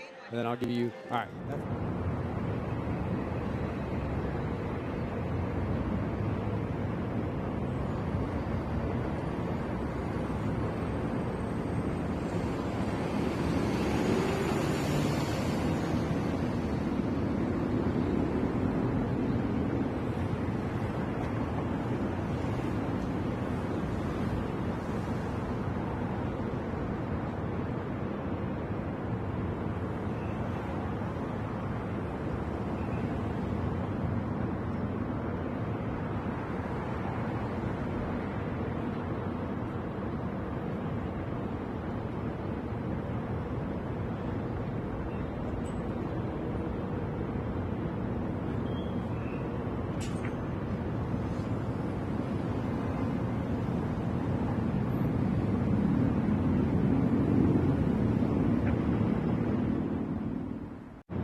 And welcome back into Delaware Stadium, where at the half, the Blue Hens lead 14-3 over Delaware State. I'm Scott Klatcher alongside Fritz Stuber. And the Hornets start first, but the Blue Hens found their rhythm in the back end of that second quarter. They sure did. They scored very quickly and made a lot of huge plays after kind of a sloppy start here. We first here see the muff punt by Jaden Jenkins, who's able to get back on top of it for the Hornets to limit what should really be a touchdown for the Blue Hens.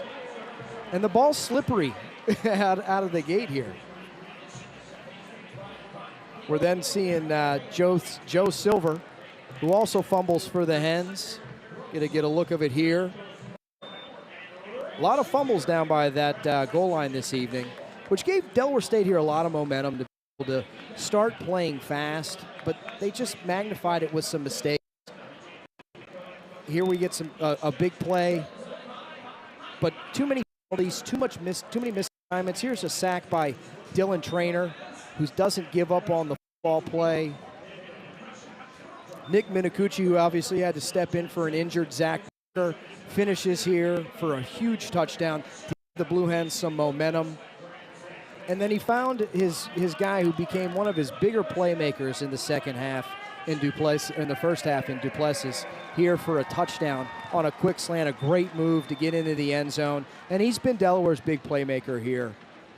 And that was our game track, sponsored by Highmark Blue Shield, the official healthcare insurance partner of University of Delaware Athletics and Recreation, because life. Now let's talk about a few of the numbers. The first half stats are brought to you by the International Brotherhood of Electrical Workers, Local 313, and the National Electrical Contractors Association. Together, we power Delaware. What stood out to you in the first half, Fred? Yeah, what stood out to me was really time of possession, and then what Delaware was able really to do with how many plays they ran, but how many yards they're on track for. They had 232 first half yards, really kind of on pace for what Coach Carty likes to see with some big, large total offensive stats. The time of possession ended up being close to a wash, but we'll be really interested here to see the second half. Who is able to limit the mistakes? Who is able to capitalize on some X plays, some big plays, and get the ball into the end zone? We're at the half here at Delaware Stadium with the Blue Hens up 14-3. Today's game is presented by DE 529, the DE 529 Education Savings Plan. Kick off your education savings with a DE 529 account. PNC Bank. PNC Bank. Brilliantly boring since 1865. Moon Services. For out-of-this-world service, MoonAirInc.com. And the Delaware Office of Highway Safety. You are where road safety starts in Delaware. Visit ArriveAliveDE.com for more information about the Delaware Office of Highway Safety. And we are about 3 minutes away, a little less than that, from getting things started in the second half. As we went to break, it was pouring rain here. It was a beautiful day otherwise, but it started dumping, and that might have cleared some of the atmosphere at the stadium as everyone went for cover. Hopefully they get back into their seats in just a bit, but I think there were some fans that had a little bit of nerves here at Delaware Stadium for the most part of that first. DSU went up what could have been 6-0, but a 33-yard run was called back due to penalty, but did have a 3-0 lead before Delaware found the rhythm offensively. If you're Delaware State, though, minus some penalties that really be pleased though that first half show. Yeah, you're pleased, and you really want to see if you can do something here in the second half offensively. You've obviously gotten Caden Bennett into a bit of a groove. Marquise Gillis is having a really nice ball game. I'm surprised we haven't seen a guy, Ryan Pelham, the recent transfer in from Oregon. The coaching staff was extremely high on what he brings to the table with the ball in his hands. Maybe he doesn't really have a great grasp of the offense, only being on campus for 2 weeks, but they're going to need their playmakers to get into this football game in the second half. How about the job Nick Minicucci has done? 17 of 21, 145 yards, 1 touchdown. That's an 81% completion rate, and he has to come in after not starting after Zach Marker, the starting quarterback, goes down early. And he's made some plays with his legs as well. When we started the broadcast, we were talking about, hey, how Zach Marker can really be a difference maker on the ground for the Blue Hens, but you wouldn't know that with Nick Minicucci this evening. He made a lot of plays on the ground, 5 rushes for 33 yards. Obviously had that big touchdown there on the goal line that we saw a minute ago. He's been efficient. He has not turned the ball over. He's made some smart decisions, and Delaware's going to need him to continue to capitalize on that. How about on the other side? Caden Bennett, 5 of 11, only 30 yards. It was DSU doing it more so on the ground. 85 of their 115 yards were on the run game. Yeah, big second half upcoming here. Delaware State gets the football. Be interested to see what second half adjustments they have in store. If there's anything they haven't pulled out of the book yet for us to get a feel for. Delaware with the lead at the half, 14-3. Ryan Carty has never lost a home opener as a coach. Started in 2007 as a tight ends coach at New Hampshire. So many great offensive minds. Carty in that group have come out of New Hampshire, and he is 22-1 in home openers as a coach and a player, dating back to his days as a Delaware Blue Hen. So it is a rarity that he is even in a close game. It's a pretty for impressive stat. There's no question about it, Scott. And Reed boots this one deep. And as most of his kicks go, it is a touchback. As I mentioned earlier, 47 touchbacks a season ago for Nate Reed. He's got 2 of them here tonight. So Caden Bennett and the offense will come back out for Delaware State University. 115 yards total offense in the first half. Bennett is the transfer. He is a veteran, played at Sacramento State a season ago. Top 20 in school history in passing yards and 3rd in completion percentage at Sacramento State. This is his 7th year in college. He started at Nevada in 2019 after originally committing to Boise State. Well traveled, and now he finds Dover as his home. He'll turn and to the running back, Gillis, who's wrapped up at the line on the first play of the second half. And that's a really nice play by Trainer out of the gate. It looks like they're pointing that the ball came out. It might be the Hens ball, and it is. Jack Hall comes away with it out of the pile. 1 play, 1 turnover here to start the second half. That's absolutely huge. Can't start any better than that for Manny Rojas' defense. Let's see it. I thought he was down originally. Didn't see the ball pop up. Jack Hall, Gavin After Moll. discussion, it was determined that the runner's forward progress was stopped prior to losing possession of the ball. Second down. You know, Scott, that's an interesting call. I thought they're still kind of fighting there. Be interested to see if the booth takes another look at this as we get a view here of Coach Jackson. Doesn't appear we are. And DSU's back on the football. Lucky to dodge one there, even with a 2-yard loss. That would have been a huge momentum gain. Delaware Blue Hens instead. Caden Bennett able to keep the drive alive. And I think that ball almost pops out there too, Scott. I mean, it should have if Caden Bennett maybe wasn't so strong with his grip, because he took a lick on that run. Maybe it's the showers that we had right before half. It could be a little wet on the field down there, which certainly could be affecting that football. But Jack Hall and his crew trying to rip it out, trying to get turnovers. I will say they were very quick and didn't review that fumble. They said it was The ruling on the field was a fumble recovered by the offense. The previous play is under further review. But we're going to look at this one. Maybe the officiating crew feels like they owe Delaware one. Sure. Jack Hall came away with the first one. That ball did come out. Good eyes by you, Fritz. We'll get a look here, but I really do think that he is down based on the first look of it. But now this is the original. One. Yeah, this is the original where you can see he's still fighting for yardage, jumping over a hen. Dylan Trainer comes in and is able to punch that ball loose along with Jack Hall, and I think Jack's the one that ends up coming away with it. But this is the replay they're looking at is the second play. Yeah, 2 fumbles in a row for Delaware State. The first one called back after a Jack Hall recovery. The second one is a run by the quarterback Caden Bennett. And again, looking at if the runner was down. After review, the ruling on the field is upheld. Third down. So it'll be third down for Delaware State, who's got to hold on to the football. And here's the Bennett. The Bennett scramble, we're going to get a look here. That ball is out. Yeah, they're going to say the call on the field was that Delaware State recovered the football anyway. So third down and 6. And Bennett tosses one, gets right to the marker, and that's a first down for Reese Clark, the Temple transfer. And you're thrilled here, and we're going with a little bit of tempo as Delaware State to be able to convert that for a quick first down. They're off and running. They're trying to get guys aligned in a 2-by-2 set. Quick toss, and right there on the play was Sean Cox. There is another flag, and one DSU player has his helmet. The ruling on the field is an incomplete pass. Big break up there by Sean Cox, another Delaware native guy. Nice to see him make a play on the football and break one up there. No start here to the a lot of flags, a lot of balls on the ground.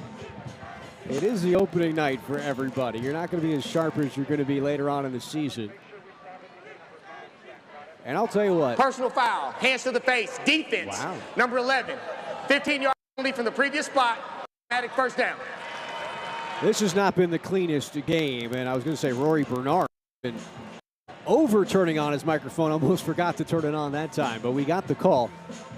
Another penalty, so we've seen a couple fumbles, penalties to start the second half of football. That leads at 14-3, and DSU now midfield.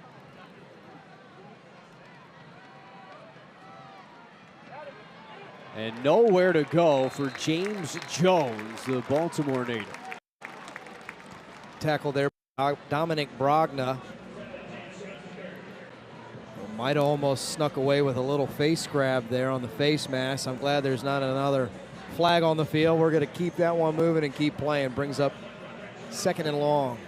11 flags in this game. 7 of them belong to Delaware State. But nice job by Dominic Brogna, the senior from Bergen Catholic High School, Powerhouse High School, another Jersey native on this team. 2nd down and long. We're starting to see the Hens defense really swarm to the football here as well. Here comes some pressure. Bennett hit as he tosses. Middle of the field is open though, and the catch is made by Naiji Lally, the leading receiver for DSU a season ago. 40 catches in 2024, gets his first of 25. Yeah, Lally right here in Newark, Delaware. You can see Caden Bennett's poise here as he's under pressure, takes a big hit, lobs one up for Lally, who's able to come down with it with another big play for the Hornets. First down for DSU, getting the football first to start the second half, down 14-3. It's Gillis. Boy, he's looked tough in this football game, gets 9 there. Yeah, a physical football run there, and you're seeing Delaware State now going with a little bit of tempo, trying to get onto the ball. We're going to get another look here as Gillis is running straight downhill, 2 hands on that football, not squirting out there. And Gillis gets the rest. So another first down for DSU as Mark Gillis up over 55 yards now on the day. And Delaware has a chance here to make this a tackle for loss. And we've seen this a few times tonight where they get hands on a guy in the backfield and he's able to squirm out of it. And whether he gets 2, 3, or 10 more yards, it's a missed opportunity for the Hens defense to come away with tackles for loss. Jones now is the back.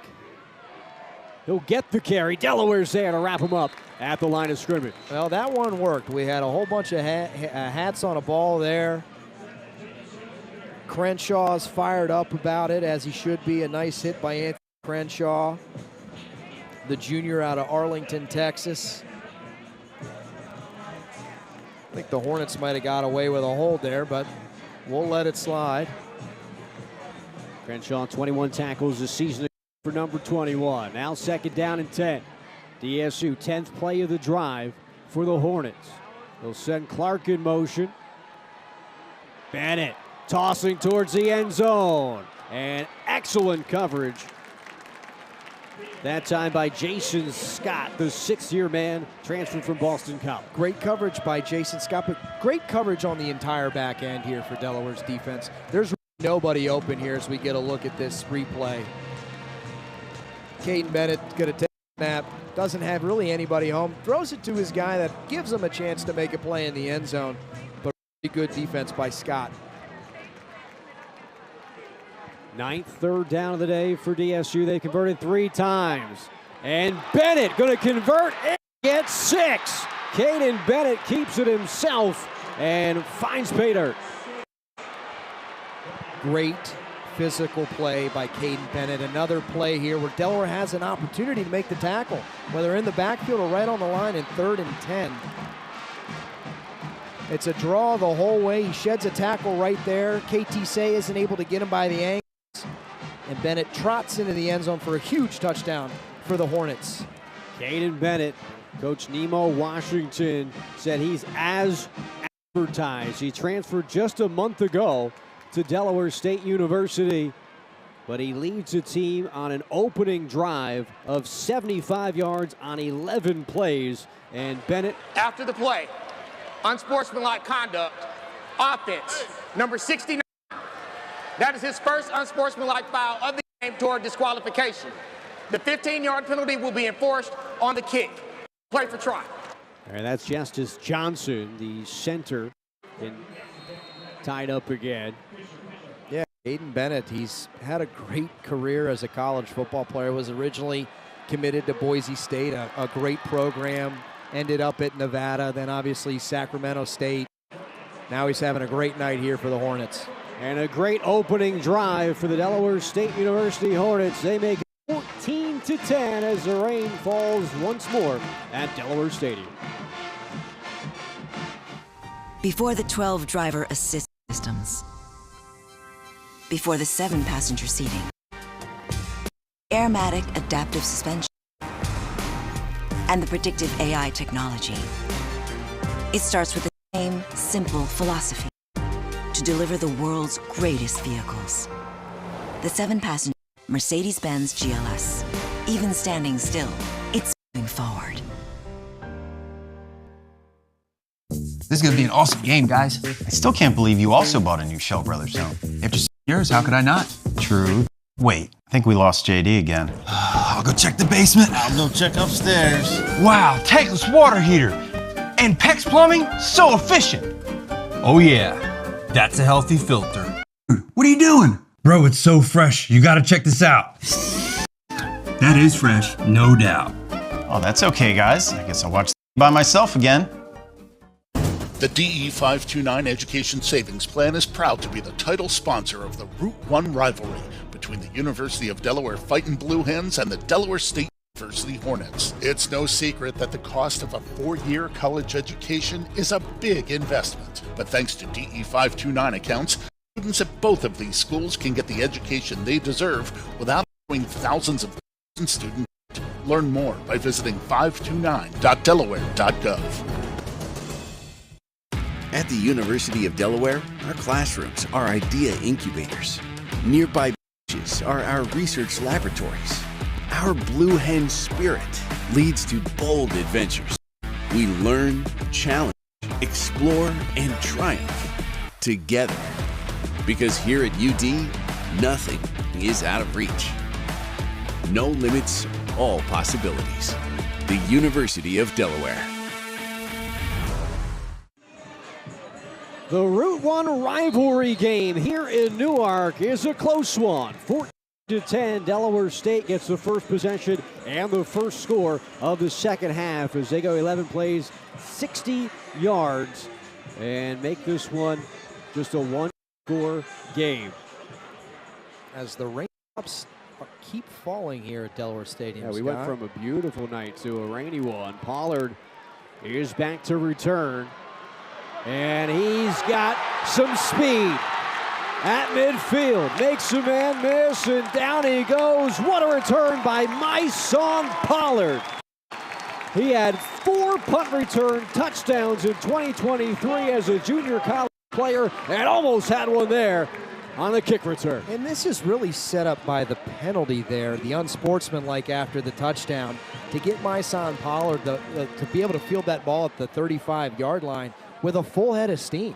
A huge return, exactly the momentum that Delaware needs after a really great answer and a great drive by the Hornets coming out of halftime. So Delaware's offense comes out with great field position and a chance to extend their lead once more. Thaw in motion. Reverse. Placey looks like he wants to throw, but nothing's there, so he'll keep it. And reverse course. He's got some space. Minicucci a blocker. And Duplessis a whole lot of running, not a whole lot of yards, but look at the heart from the quarterback, Nick Minicucci, on the replay as the lead block. A great block here, and here's the reverse by Kyrie Duplessis, who does to throw the ball. It's not open down the field, does a nice job. Here's Minicucci coming back, finding a guy to block. He gets in the way and does what he needs to do for his teammate. That's great heart and great effort by Nick Minicucci, and a nice play by Duplessis to make a positive there. Picks up 7, and now Minicucci will slide almost into the red zone. So runs and a first down for the Blue Hens, looking to get their lead back up after an excellent opening drive in the third quarter by Delaware State. Yeah, does a nice job on the slide here, too, on a damp turf. Looked like he got about 5 or 6 yards alone on the slide. So Minicucci, leading rusher with 33 and 81% completion rate thus far, having a nice opening night. bouncing to Elijah Sessoms for the third time tonight, and the big fella dives into the red zone. And I really like what Coach Cardi has done here with Nick Minicucci, getting him to be able to sprint out, find guys. There's a bunch of different options based on the look, based on the picture. It's given him the confidence that he needs to play in a little bit of space, not under a ton of pressure. Hey, your guy's open, toss it to his numbers and let him upfield. Here's Silver, bouncing for tackler, still on his feet inside the 10. Physical run there by Joe Silver as we see the big raindrops falling back down here at Delaware Stadium. And I'm surprised we haven't seen more of Joe Silver here in this drive, a guy that is really going to be the bell cow back this year for Delaware. That's a really nice physical run, gets tossed out of bounds. First and goal, 1st and 9 from the 9, always a good thing. Let's see if Delaware can quickly answer that Delaware State score. Raymond and LeBoy at the bottom of your screen. Silver is the back. Another goal-to-go situation as both tight ends go in motion. Enzo dropped. Would have been 6 for Whittoff. And that's another unfortunate drop there by Connor Whittoff. He had the one in the first half down the seam that was knocked out. You know, Scott, this might be just a wet ball, wet gloves. A little high as well. Tough one to come down with, but man, would you like to have that one Connor Whittoff. Kelly will sub in.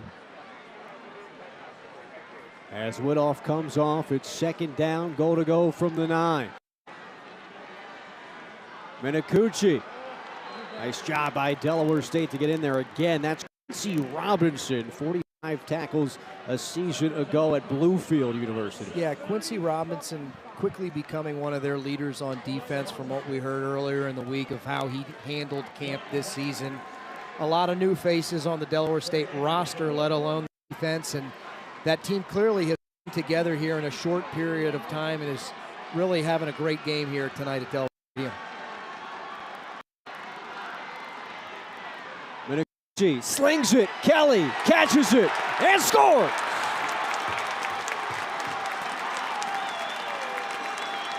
Jakari Kelly on a post route in some traffic.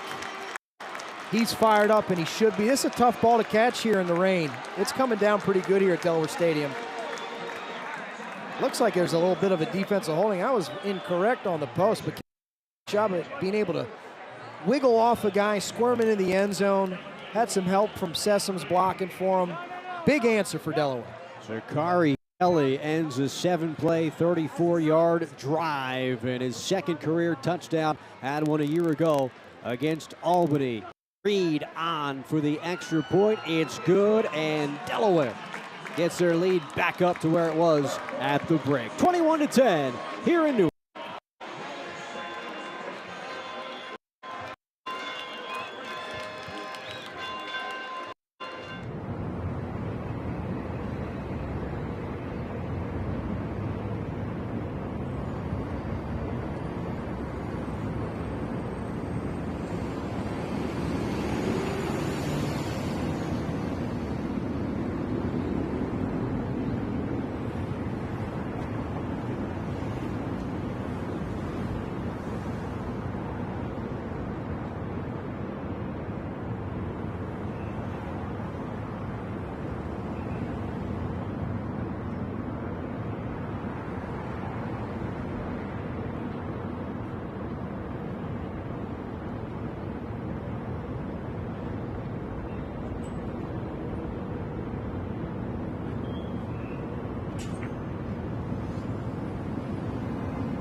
Nick Minicucci has completed 79% of his throws. His most recent toss found Kelly for 6.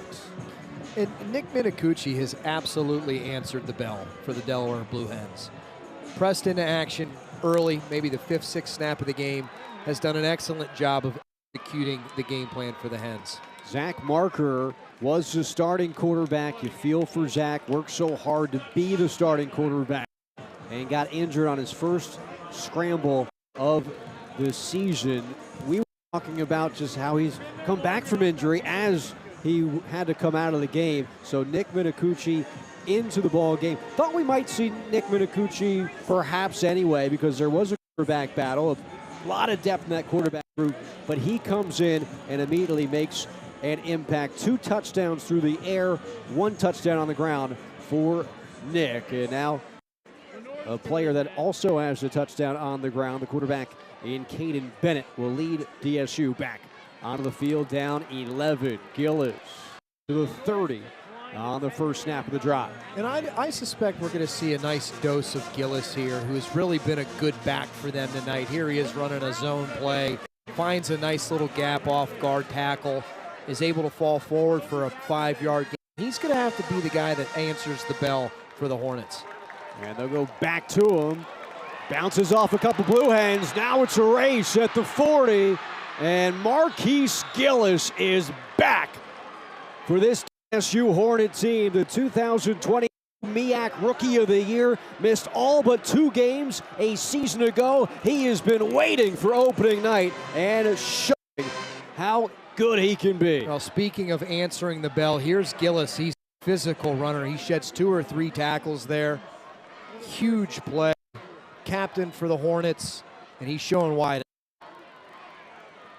Gill is up to 150 yards of rushing. I'm surprised to see Delaware State kind of take time here. You had Delaware reeling there, sucking a little bit of air. Let's go. Let's get this snap, and then we false start. Yeah, a lot of movement there. Yeah, if I'm Coach Jackson, I'm to Coach Nemo Washington on the phones right now, saying, "Hey, we had the tempo, we had the momentum. Let's go. Let's get on the ball, run a play." False start. Offense, number 70. 5-yard penalty, 2nd down. And that's the 9th penalty on Delaware State tonight. Yeah, and unfortunately, this is a lot of what we saw in the first half. Big plays, chunk plays, mojo, momentum, only to have the entire offensive line false start. You know, it's still that 2 steps forward, 1 step back, or in Gillis's case, that was about 30 steps forward, and then, false start. So you need Delaware State to kind of lock in and capitalize on the momentum. It's that attention to detail in week 1 that needs to be there. Bennett, he's showing what he can do on the ground again. He had that 23-yard touchdown run on the last drive, and he picks up about 10 after the penalty. Yeah, another gas play here. Has room. There's a penalty in the secondary. I'll be curious what that's on. Fritz, I would love to go 4 plays without illegal substitution. Defense, 12 players in formation. 5-yard penalty from the previous spot. 2nd down. You know, we knew we would see a lot of missed assignments, a lot of penalties. First down. We've been talking about it really the entire So broadcast. It's going to be 1st down. There's got to be sloppiness after training camp. You're going against a different opponent, different jersey. But this is becoming a compounding issue for the Blue Hens and the Hornets. Frankly, it's who's going to be able to withstand, get through this football game, and a lot to learn working into week 2. It'll be Jones this time after the 1st down given to Delaware State. And if I'm Coach Jack, I'm going over to Gillis and I'm saying, hey, we need you out there now. You're our bell cow tonight. You're making the big plays. You and Caden Bennett. We got Delaware where we want here. There's plenty of time on the clock for us. Let's go get another score. Jones and Jenkins in with Bennett, who keeps it and runs right into Gavin Mole. And if you're Delaware, you're thrilled to have Gavin Mole step up and make a play when you need him to make a play. The captain for them, a defensive leader. Great player, great read here, is able to make a play in space. Brings up down, critical down for both the Hens and the Hornets. 71 tackles last season, led the team, and it wasn't close in terms of most tackles for the blue and gold in 2024. That man, Gavin Moll. Now 3rd down and 7. Bennett being pressured, on the run, throwing, stays there with an interception.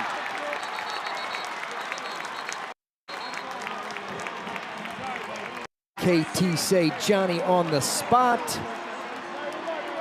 Huge interception for the Blue Hens here. As the ruling on the field is an interception by Delaware. 1st down. As pressure comes right away on Caden Bennett, he just throws one up for grabs. KT says right there, has eyes on it the whole way. And boy, if you're Delaware State, you had some juice, you had some mojo there, and then bang, the penalty, and you blink, and now it's a turnover. So unfortunate for them, but the Hens were able to capitalize and make a big play. KT Say has come up with big plays time and time again for this Blue Hens team. In his 3rd year as a junior, he had 4 interceptions a season ago, and he gets the ball back for the Blue Hens.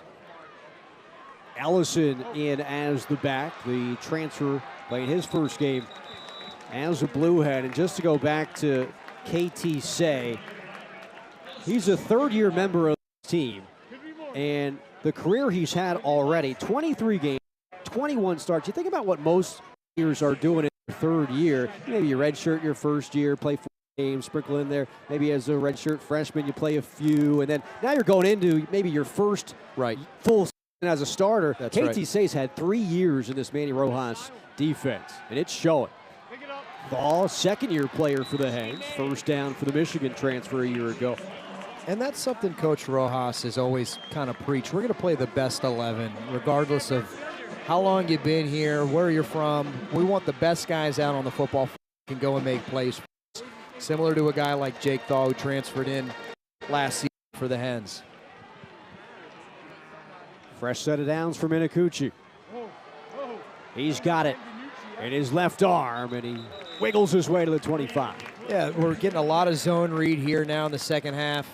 Minicucci's kind of getting 2 options with it. I can give it to Ellison, or I can scoot outside for a big positive play.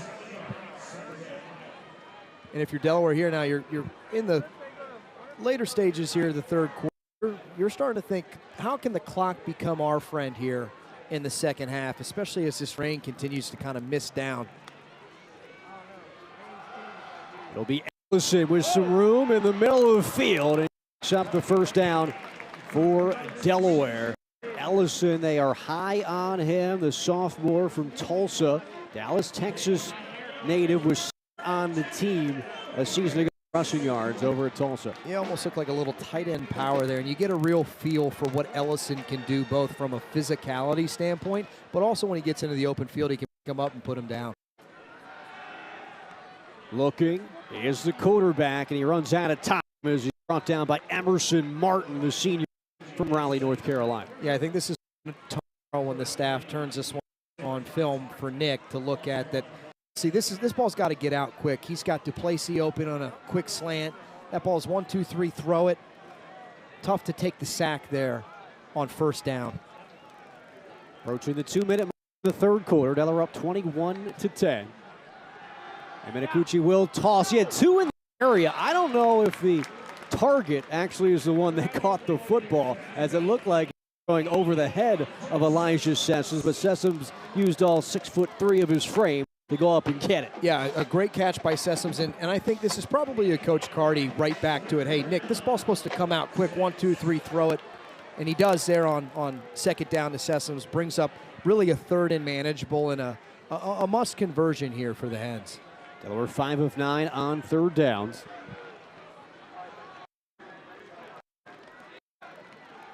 Minicucci gets the snap from Bros, throws right where he needed to, put it right to Thaw. That's a veteran move by Jake Thaw, knowing the distance, getting there, securing the football, and getting the down. Smart play by Thaw to get the down there. Again, we're kind of in a quick game set here for Coach Carty in this offense. Knows how many yards he has to have. Minicucci's going him really the whole way. And now we can kind of settle in 1st down. Let's make sure we're running something that we think is going to be a big play for us here. Under a minute left in the 3rd. Delaware Led by 11 at the break. That's where it stands at the moment. Ellison. He is the running back getting closer to midfield. Yeah, Ellison off tackle here, has a nice fall forward for a meaningful run here. We're going to get a look here. It's right off of Noah Rotak. Brings up in manageable. Again, here we just said it a minute ago, it feels like the time's starting to fly off the clock. There was 30, they're now down to just under 30 seconds in the third quarter. Could be the final play here of quarter number 3 as Ellison goes in motion. Minicucci looks, nothing there, throws and threads the needle between two Delaware State defenders to Jake Thal. Yeah, Jake Thal, Nick does a great job here letting Thal come through the progression. Finds him, it's not where he's intended to go. He's got a couple guys wide open as we're going to head into the fourth quarter. Of the third quarter. Media timeout. Well, you heard it from Rory Bernard. I'll send it to break as well. Fourth quarter coming up from Newark, Delaware.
Delaware's won all 11 meetings between these two teams. The closest game was a 10-point victory in 2009 for the Blue Hens. They lead by 11 as we enter into the fourth quarter with Nick Minicucci. Tossing, end zone, man under it for Delaware State. There is a flag on the interception. Well, I think Delaware's going to get a gift here, Scott, of a pass interference or a defensive holding. Here we'll get another look at it with a big picture. And frankly, I don't think Delaware State needs to be holding the receiver. It's really not where Minicucci's going with this football.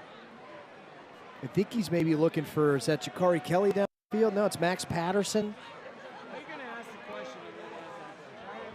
but I think that interception is going to be aided here by some type of defensive holding pass interference on the Hornets. Yeah, it looks like the 10th penalty of the game is going to be coming up for Delaware State. There was another flag thrown in the backfield after the return on the interception. So the officiating crews getting together. I blame the new Conference USA painting on the field here. It's so much yellow. You know, I think the flag is finding its way. It's blending. It's camouflage. Does look nice on the field. The CUSA was added this week. Final touches to the stadium as Delaware has been waiting since November 2023. That's when the announcement came out. The Delaware moving up to the FBS. There are 2 fouls on the play, both against the defense. There you go. Holding, defense. Personal foul, illegal blindside block, defense. That penalty is declined. The 10-yard penalty for defensive holding will be enforced from the previous spot, 10 yards, and an automatic first down. Nick Minicucci's been so sharp today. You knew there was going to be some type of flag being thrown as Sam Scaife was right under it. But the double whammy is Patterson is obviously held here at the bottom of the screen, which really does lead to the interception, running a big over route. But it's always hard now, and Nick Minicucci is the one that gets hit on the blind side block there by Alan Smith, the graduate nickel back for the Hornets. Those are always tough. You're never trying to really take somebody's head off, but when a big sudden change play like that happens and guys are peeling around, those happen, and I'm glad that Nick's upright and certainly not injured after taking a pretty big hit there. Minicucci with 2 touchdowns in this game sends Kelly in motion. Greg Spiller is first time. He'll get his first career carry to the 30-yard line. Greg Spiller, redshirt freshman, did not see action last year at the University of Delaware from Ashburn, Virginia, and they like Spiller. They've got a lot of talent in that running back room. Is the most talented, perhaps, Joe Silver. Well, I think it's because of his last name, but it's also the look. He does look a little bit like C.J. Spiller, the same kind of body type. Not wearing the same number, I don't believe. I don't think C.J. was 26, but Spiller's going to be a good back, and they're going to need as the season plays on here for Delaware. Backfield empties for Minicucci on 2nd down and 8. And they'll flip it to Joe Silver, who can't turn the corner, tracked down from behind. Yeah, the Doak Walker watch list back, Joe Silver. We've said it many times. He is going to be the bell cow. They're trying to get the ball in his hand here, clearly on a little flip sweep. He's going to have to be the back that really does carry Delaware throughout the entire season. And you know, we said it leading into the broadcast that to win important games in November, you have to finish and win games in August, September, and October. And it's a cliche and a mantra, but it does ring true and something that Delaware wants to take advantage of here tonight. On 3rd down, some pressure. Diving back and incomplete to Kelly. It'll be 4th down from the 30-yard line for the Blue and Gold. Up 11, 21-10 for Delaware State. And decision time for Ryan Carty. Yeah, it doesn't look like Coach Carty is thinking all about bringing on up. This might be was a little quick on that pull there. Can't tell if this is a field goal from distance. It looks like it will be.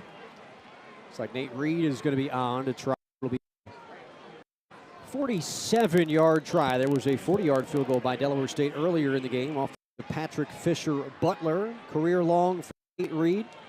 41. High snap. Locke gets it down. Reed gets it up. But it is no good. And pushed it right. We'll take a timeout here in the 4th quarter with Delaware up 21-10, unable to add on this drive. I'm home. Wow, hot in here. Grandma says call the Moon Man. Moon Man, the AC is out and my family is melted. At your service. There you go. Mission accomplished. Thanks, Moon Man. The house is nice and cool again. Moon Man, awesome. You're welcome. Just go to MoonAirInc.com.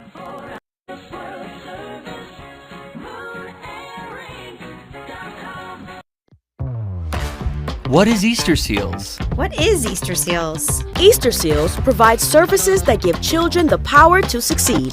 People with disabilities a place in their community. Seniors and caregivers the support that they need. Easter Seals Delaware and Maryland's Shore is changing lives every day. Are you raising a family? Caring for a parent? Know someone with a disability? Easter Seals is here for you. Look us up.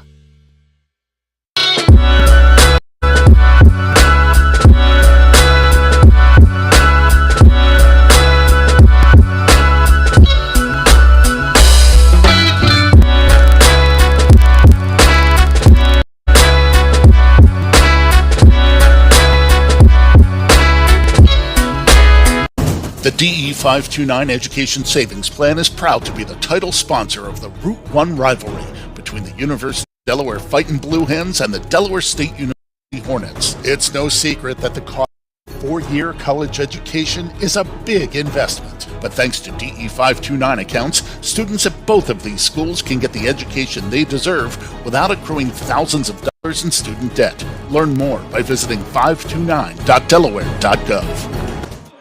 That's not Caden Bennett you're looking at. That's Jaden Sauray, the transfer from Maryland at the quarterback position. Delaware State with a huge opportunity to get this close in the fourth. This series has never been close, and Deshaun Jackson's first game has DSU hanging with the Hens. Yeah, it's a huge opportunity here and a really nice play on first down to get positive yards. Pretty surprised that they're not sticking with Bennett here, kind of in crunch time. But a good quick game here, and like you said, Scott, Delaware State gets 7 here. 21-17 with time in the fourth is a tight ball game. Sauray will keep it, and just going back to the missed field goal by Delaware. A 47-yard try would have been a career long for Nate Reed, but you miss it. You're Delaware State, you get a stop here, and all of a sudden, with 12:20 left to go, you're only down 11, 2 scores. You down the field here, and there's the pressure's on the FBS program. You're playing fast and loose over there if you're part of Deshaun Jackson's 2025 club. You're playing fast and loose, and you have the whole playbook. And that play went to Kyrie Benton for his first catch. The junior from Baltimore had 23 of those a season ago. Now, we're just under 12 minutes here, and I think Delaware State's probably doing a really good job of making sure they're going to get aligned. Not going to have penalties, not going to have missed assignments. We need to execute here as we get into crunch time of this football game. DSU goes back to the ground. Jack Hall amongst others there for Delaware. To bring up second down. I didn't see an injury. We're not getting updates from the sidelines to Caden Bennett. So it is interesting making the switch late in the ball game in the fourth quarter, the 5 of the fourth for DSU. Yeah, you know, without speculating, I'm going to speculate a little bit that maybe they feel like they have a package here for him that makes a lot of sense for what they're trying to execute. And the day you can always turn around and hand it to Gillis, who's had a really nice football game tonight. Gillis up over 100 yards rushing. Sauray being pressured. Gets it off and intercepted at the 20. 10, pick 6. It's Khalil Ali.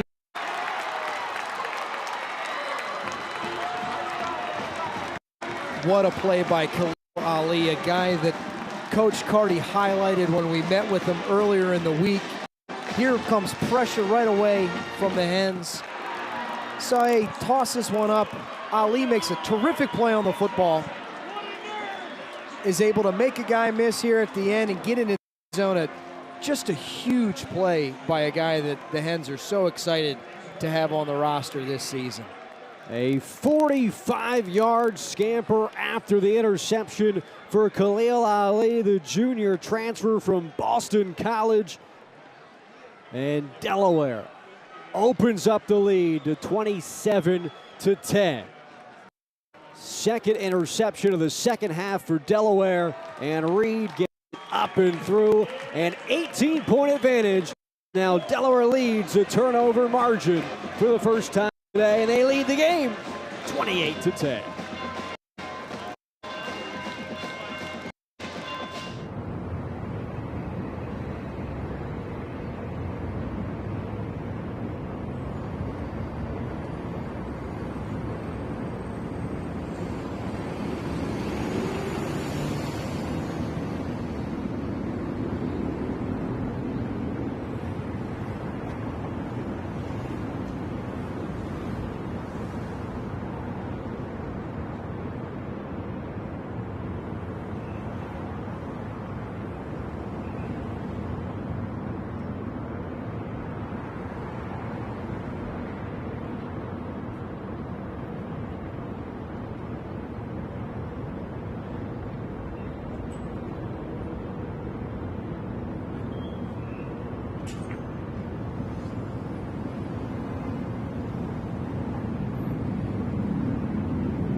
turnover margin thanks to Khalil Ali's interception. Ryan Carney, 19-0 when Delaware wins the turnover battle. Well, Ali helps Coach Carty significantly here. Jaden Saray really throws one up. We were surprised to see him come into the ball game after Caden Bennett had been so good with the football. Leads to that critical error that we were talking about, that turnover that is a real difference maker in the football game, and Ali was able to take it all the way back to the house. And the ball is loose. Another turnover. Let's see who's got it. Looks like the Hornets got it after it came loose. And I'm pretty sure it's Myson Pollard in there on the hit. The extremely physical safety, as we're going to get a look. And it is Myson Pollard that's able to get in there and knock that football out. Boy, if you're the Hornets, you're lucky as heck to be able to fall onto that one. You had the football with a chance to make this perhaps a 4-point or an even 3-point game just moments ago, and now you find yourselves down by 18 with 10:35 left to go after the pick six. And another flag. False start. Offense. 75. 5-yard penalty. First down. That's Dio Dow, and that's the 11th penalty against Delaware State. But in a blink of an eye, you find yourself down by 8 instead of a chance to really make this something in the fourth. Yeah, and Bennett's back in the game, and it's starting to feel like now a little bit for the Hornets that things are kind of spiral. Who's going to be a guy that can step up and make a play for us to stop this bleeding? Bennett has the man in the middle of the field. This poor guy, number one, I've seen him lining up several times throughout the contest, and he's got no roster spot. We don't have one on the roster sheet. Well, we could call him if you want. He's having a nice game. You know, it's just it made one of those things where the jersey didn't get on the bus. I knew eventually he was going to make a catch, and we were going to have to let everyone know he's not listed on the roster. Marquise Gillis sure is listed on the roster. He's had a great day, over up to 118 yards. You got to love week one. College football's back. How is this? The rain now has finally stopped. I'll tell you what, the fans were excited. The players certainly excited. If you think those are the only people excited about this broadcast, you're wrong. I got a text message from Fritz Stuber at 6:30 in the morning today talking about this game. We're ready to go. It was game day, baby. You know, let's go. And really, it's a historic day for both programs. It's such a big day for the state of Delaware, these two teams matching up.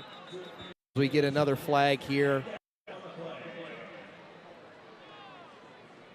And we don't know when these two teams will meet again.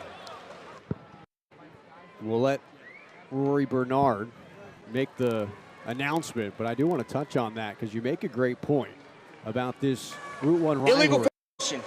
Offense. 5 men in the backfield. That penalty declined. Result of the play is third down. These two teams originally had a contract to play games in Dover last year and this year, and then Delaware would host in 2026, 2027, and 2029. But after the announcement to FBS, that contract was tweaked. So these two teams are not scheduled anymore to play one another. Delaware has non-conference games scheduled as far out as 2033 on third down.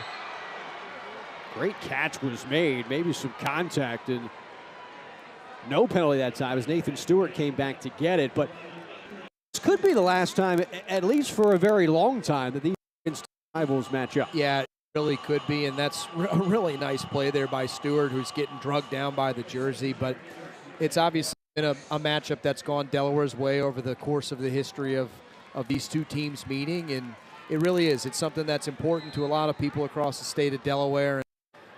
It's been an enjoyable rivalry, to say the least. It has not been close. This one, for some time, was maybe on the brink of being the closest game that these two teams have had. A 10-point win for Delaware in 2009. That was the first regular season match between these two teams. You were on Delaware's roster at that time. What was the feel at that time, these two teams getting together? Yeah, you know, we're going a bit into the Wayback Machine, but that was a unique one. Obviously, the teams had met in 2007, as we A huge play, gash play by Delaware State. It's Gillis again. The Hornets not done yet as Marquise Gillis continues to add on to what has been a remarkable day, this time with a score. Yeah, without a question, Marquise Gillis has been the player of the game for the Delaware State Hornets. He has done a workman job here of making plays. We said it a few minutes ago. We were chatting about the rivalry. Who was going to be the guy that would step up for the Hornets? It's been Gillis. Half, second half, you can see the finish that he has there to get that ball into the end zone. And this game is not over. Both teams have 3 timeouts. There's 8:12 to go. This one's been moving quick. You blink and there's a big play that happens. That was a huge play for Delaware State to break something off there as Marquise Gillis gets into the end zone.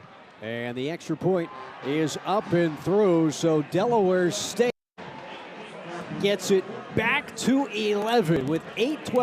It's a lot of football remaining here at Delaware Stadium. Why not? More flags. Yeah. If you got a flag, throw it. That's been the theme tonight. We'll take a break, though, and we'll hear about what in the world that one's all about when we come back here in Newark.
It's been 2 steps forward, 1 step back for Delaware State with all the penalties today. You get a touchdown, Marquise Gillis, and you see the unsportsmanlike here against the holder and punter Dyson Roberts is what we had before break on the penalty.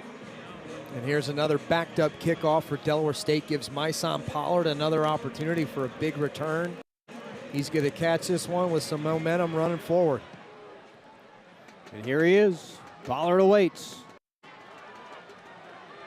Untouched as he gets to the 35, and will give Delaware great field position to start this drive. But for Delaware State, got to give them big time credit there. You go down by 18, you take out your quarterback for a drive. The backup quarterback throws an interception that's returned for a touchdown. And then Caden Bennett comes back in and leads them down the field. This one far from being over. Yeah, far from being over. We were talking about the rivalry and where this thing goes, and you snap your finger, and there's one going into the end zone by Gillis. So a big drive here for Delaware. You got to go score again. I mean, Delaware State is hanging around in this football game.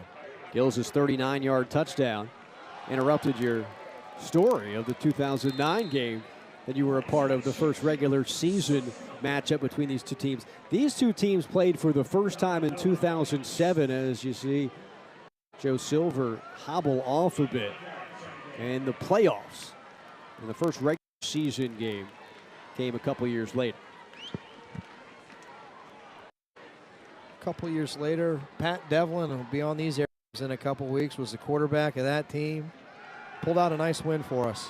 Minicucci to Thaw, drops right at the marker at midfield, and Delaware picks up a first down. Devlin will be inducted to the Delaware Sports, the University of Delaware, I should say, Athletics Hall of Fame before that UConn contest. Yeah, well earned and well deserved for Pat. I'm sure he's really liking what he's seen out of Nick Minicucci too tonight, being really efficient with the football and making a lot of nice plays and limiting mistakes. Screen set up to Ellison, but Del State all over it as Edward Core wraps him up. Nashawn Biggs, the transfer from Division II. And if you're Delaware next week traveling out to Colorado, obviously the Buffs are a big program. Coach Prime, we go from Deshaun Jackson to Coach Deion Sanders, Coach Prime. To be able to have Nick Minicucci take these reps, play really the entire game, and have some good tape on film to be able to critique and get better and coach next week is really an important thing for Nick and this staff. Minicucci, pass batted away. A rare incomplete toss for Minicucci, who was up over 80% prior to that one that was knocked away. You mentioned the upcoming schedule. That's sponsored by Dart. Download the Dart Transit app today from the Apple Store or Google Play. Delaware, one of just 3 teams in FBS, Buffalo and Stanford, to open up the season against 2 NFL veterans as their opposing head coaches, Deshaun Jackson tonight and Deion Sanders, who played a big role in Deshaun Jackson accepting this job. D-Jack called Deion Big Brother when he to him earlier this week. On third down, Minicucci plants his feet, lobs, man wide open. Walk in, Jake Thaw. Well, this is classic Ryan Carty play design to be able to get Jake Thaw totally wide open for a huge touchdown. The answer of the answer. And it's nice to see Jake Thaw get in the end zone. Great pass by Nick Minicucci. He doesn't panic here. He's got a guy totally wide open. It's almost like you're running the basketball court on a breakaway. Don't miss the layup. Just toss it up to Jake Thaw. Let him catch it and stride and glide right into the end zone. Great play. Huge answer for the Hens. And you do it in front of the man, Deshaun Jackson, that has the most big plays in NFL history. The wide receiver with the most 60-plus yard catches in NFL history. I know he's upset about that one, but somewhere deep down inside, he liked a big play like that. Well, it wasn't quite 60. Well, we know that he especially likes it. Hey, that ball was just right in the breadbasket. I was able to just stride in the end zone. Nothing wrong with that one. He didn't even have to work that hard for that touchdown. But you're right, and Delaware State, let's see what they have. If they have another answer in them, if that's Gillis, if that's going to be Caden Bennett, if that's going to be somebody else, Najee Lally. Do they have one more answer here in them? Wasn't quite 60, but it was 50 yards on the touchdown toss for Minicucci to Jake Thaw. Minicucci now at 238 through the air. Deshaun Jackson had 26 touchdowns of 60 or more yards. That's an NFL record. Man, he was something special. Yes, he really was, and he was explosive for many, many, many years. And when we talked to him, he even said, "Look, I had my family, a lot of my friends were saying, hey, you can still play," and he could. He said, "I still have the speed, but I've done everything I've wanted to do at this level. It's time for me to pivot and figure out, well, what am I going to do next?" And I think he's got a lot to be proud of tonight here. His team has battled. His team has fought. And I think Delaware State is on a really good trajectory to have really a nice season here under his leadership. I think they showed a lot here on opening night where they were a heavy underdog against Delaware, playing with their own motivations as their first game in FBS. You know what helps for Deshaun Jackson? He talked to us a lot about Travis Clark being on the staff with him. Deshaun Jackson was the offensive coordinator at Wilson High School last season in California. Travis Clark was the head coach and now brings him over as the safeties coach. He was with him when he was introduced at the school. And so to have that type of support staff, brought in some other NFL veterans, they are really building something at Delaware State for a team that has back-to-back one-win seasons, as Bennett has some time here. And will run out of time and eventually will try to run out of bounds. But for Delaware State, I mean, this is a school that has, we talk about that playoff game against Delaware in 2007, one winning season since that game. Right, yeah. And so you need to do something big. Well, and that's about as big as you get for Deshaun Jackson to come to town. It's a big splash. It's huge for the university. Obviously massive for the football program and athletic department. But what I'm seeing on the roster here for Delaware State, I'm seeing a lot of talent. A lot of guys that are going to be able to help them win some football games this year. I've been extremely impressed with Caden Bennett, his poise, some of the plays he's been able to make. He's got a strong arm. He can make plays with his legs. He's going to be a guy, I think, that can help Delaware State as we move into the meat of the season here upcoming. Approaching the 5 minutes here in the fourth. It'll be Gillis on third down and didn't quite get there. Gillis with 128 on the day on the ground. A great debut for him. We've talked about it, missed most of the games last season with a knee injury, coming back from that. Only 2 games a year ago. He's been waiting to get back out there on the field and made a big splash. 120 on the ground and then 46 through the air. That touchdown of 39 yards. Yeah, a ton to build on if you're Gillis in this offensive line. A lot of momentum that they can take into next week after having a really nice night here on the ground with a huge down conversion there by Caden Bennett. Yeah, went for it on fourth down to keep possession alive for Delaware State. And we're preparing for this game, getting ready for opening night as we do. And a big sign, I don't know what you want to make of this, but the Hornets are coming to Newark. You're mowing the lawn the other day. Yeah. And you get stung by a hornet. I get stung by a hornet. It could have even been a honeybee. You know, I didn't take the time to get out the magnifying glass and discern what stung me, but I'll tell you what, as a former Blue Hen, I was a little perplexed to get stung by a bee or a hornet for the first time in about a decade. I think that was a big sign. DSU was going to bring it tonight. Yeah, they brought the stingers, that's for sure. And you know what? They went and down the field a couple times. They scored first. It was a no-score first quarter, and then a field goal put you on top. And it seemed like Delaware almost looked at the scoreboard and they were down, and that turned the knob on a little bit. They scored back-to-back possessions after that to end the first half. And not only that, you know, I think something that Delaware's going to have to take the next week, and even the Hens as well, is both teams are going to have to limit the mistakes, limit the false penalties, limit the misalignments. Too many guys on the field. We had far too many unsportsmanlike penalties. All of that's going to have to get cleaned up if these teams want to win some football games. Jenkins running wide and into Delaware territory. That's Jaden Jenkins, the redshirt senior. Third on DSU in rush yards a season ago. The third back now for Delaware on the depth chart, but maybe showing why you should move on up. Yeah, and when we met with the staff earlier, they said all of the guys in the running back room are great players that can play at anywhere in our conference, let alone Division 1A and FBS. And you're seeing tonight the depth that they do have in that running back room. Bennett fires, and pass interference, some contact on the far side of the field.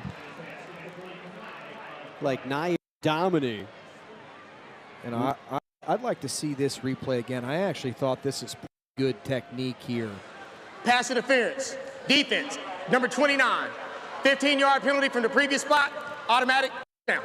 Got his head turned back to the ball, finds the body, finds contact, turns back for the ball. You know, it's early in the year. I get it, but that looked like pretty good defense from my vantage point up here. I'd like to see that one kept in the pocket for sure. It's the first target to Ryan Pelham, transfer from Oregon. As DSU runs the ball with Marquise Gillis. One more time, whistle blows and play continues. Trey Scott in the mix. They like him. Nice young player from Orlando, Florida. Redshirt freshman, played 4 games a season ago. Why not? Why not throw another flag? It'll be the 20th. Yeah, you brought up Ryan Pelham earlier. Yeah. Just transferred from Oregon 2 weeks ago. After the play, unsportsmanlike conduct, offense, number 6. 15-yard penalty, second down. So again, kind of worry all night, but you're Correction. The foul occurred after the play. The down counts is third down. you're driving and a big penalty like that sends you backwards. But Ryan Pelham, top 20 wide receiver in the country out of high school, goes to Oregon. Things don't work out there. He originally committed to USC. He had offers at Alabama, Ohio, you name it. They wanted this guy, Ryan Pelham, and he finds himself on a DSU roster. Didn't get as many reps today as I'm sure we'll see later on in the season. I think that has to do with arrival time. Only 14 days ago that he get to Dover. Yeah, and I'm sure Coach Jackson will get him up to speed very, very quickly here. We know he's a guy that they're going to want to get the football in his hands to make plays. Like you said, Scott, I was surprised we didn't see more of him. I think he's a really talented guy that you could swing one out to and see what he can do in some space. And I'm sure they'll get it ironed out down in Dover and get the ball in his hands in the weeks up ahead. They called him a mini Jack. They like his speed, obviously. Similar frame, 5'10", yeah. 162.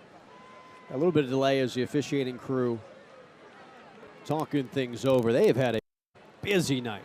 They've earned their pizza, so hopefully Coach Carty saved a couple for the guys. I'll tell you what, I know there's no pizza left, and how I know that, because Coach Carty bought pizza for the student section.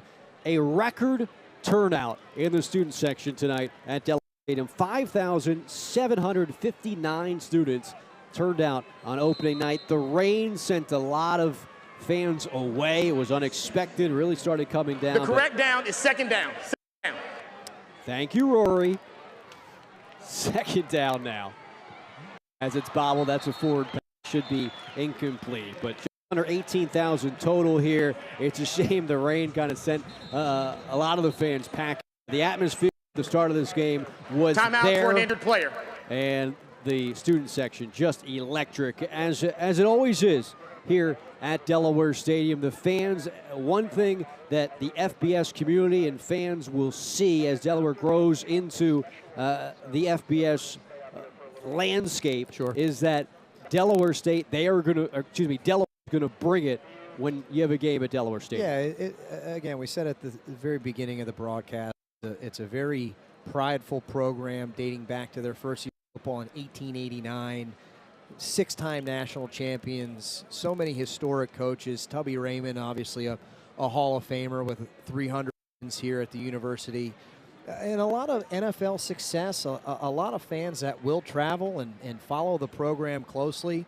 And a lot of people, it's Delaware, it's a small state, but the Hens are the bell cow, the big ticket in town, and it's been that way for a really long time. And I know a lot of people here, alums like myself and fans, are really excited for this new era and this next chapter in Delaware football history. See Nick Minicucci warming up, tossed 27 of 34, 3 touchdowns, 1 on the ground. And the pause on the field is for Nick Carica, who is being helped off of the field. A defensive lineman for Delaware, transferred from Wagner originally, a couple of seasons with the Blue. He goes down. Really, the story at the start of this game was the injury of Zach Marker, who got the nod as starting QB, scrambles after going 3 of 8 in the air and gets knocked out of the game. There's a guy you just saw on your screen, Jamarion Coligbody, that they really like as a freshman. Not a whole lot of true freshmen to get in the mix. He's one of them. You just saw him pop onto the field, 6 feet tall, 175 pounds from Fort Wayne, Indiana, and get his first snaps as a Blue Hen. Going backwards is Caden brought down. And that's James Yelbert who was there.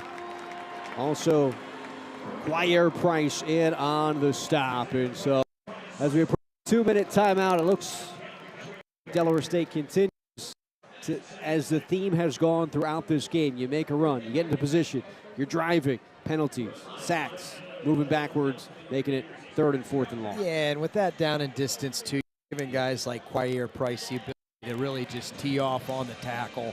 That's it. Go rush the quarterback, get him on the ground, and they do a really nice job there of executing and getting a big sack. And this one's starting to get away as we're approaching here the Delaware 2-minute State. timeout. To the half, 30 seconds. So this is an interesting one, Fritz. You got the 2-minute media time, or 2-minute timeout, 2-minute whatever they're calling it nowadays in college football, coming up in 6 seconds. It's 35-17. You use a timeout here on 4th down. This is just more time to decide, or maybe the personnel groupings were not ready to get out there for the punt unit. I'm surprised you don't just run it into the 2-minute timeout. Maybe we're missing something on the play clock if that was getting down, but an odd decision there nonetheless to take that timeout with a free one in your back pocket there at 2 minutes. Dyson Roberts will be back to punt. 71-yard punt a season ago. He's a member of South Carolina State. Had 9 punts last year that were longer than 50 yards. There's Deshaun Jackson. First game as a college coach, not as an assistant coach, not as a position coach. High snap, Roberts gets it. As a college football coach at any level on the stage.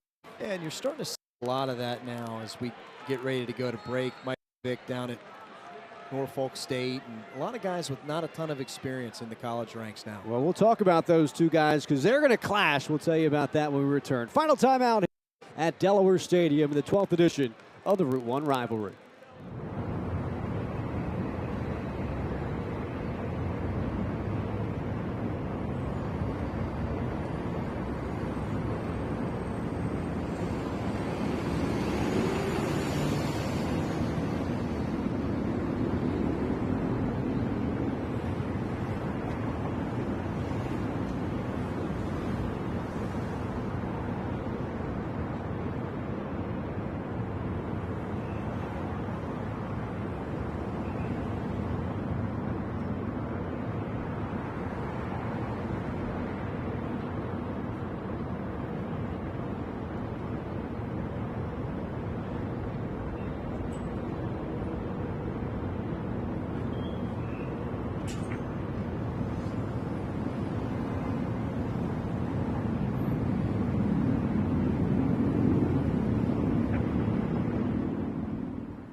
Delaware with a 35-17 advantage here at home, and our player of the game, sponsored by Delaware Orthopedic Specialist, the official orthopedic partner of University of Delaware Athletics, is Nick Minicucci.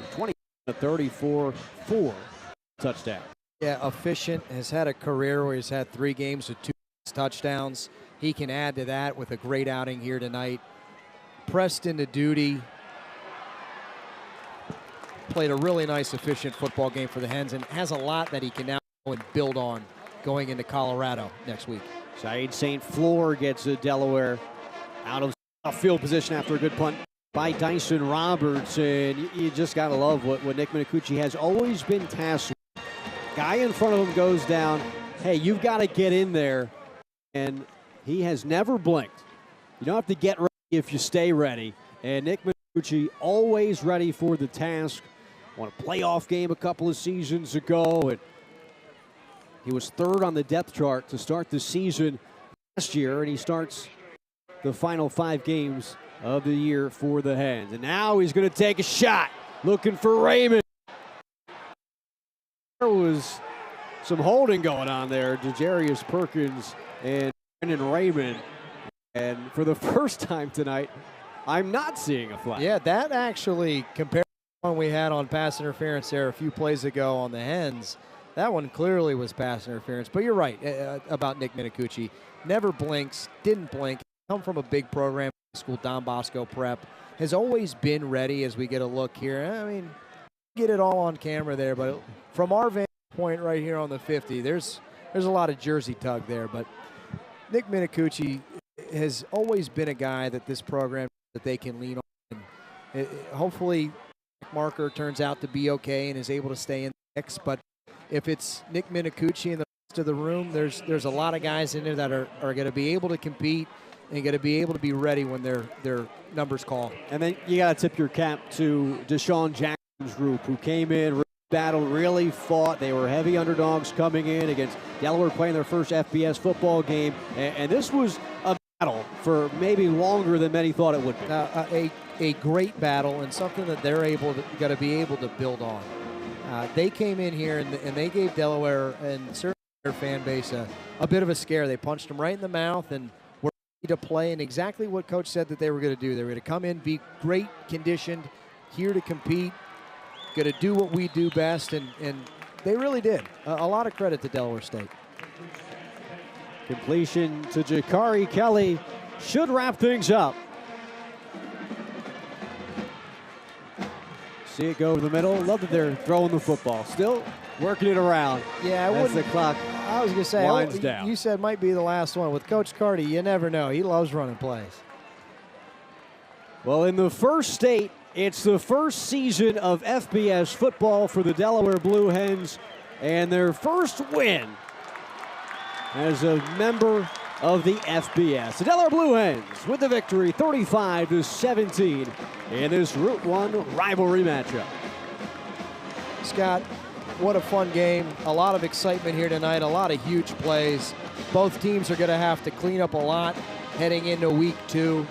And I expect we'll see a lot of that across college football as we see Coach Carty and Coach Jackson here meeting at the 50-yard line. A huge game for both teams. Thrilled to see Delaware win it. Hope to see Coach Jackson have a ton of success in the Hornets this season.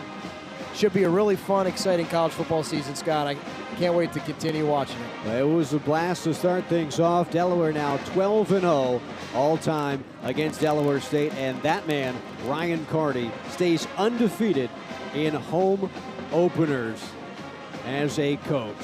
4-0 are the Hens in season openers under Ryan Carty. It was a blast here. We got great weather, and then we got some rain. We had a close game, and then Delaware broke it open. There's a Route Run rivalry trophy.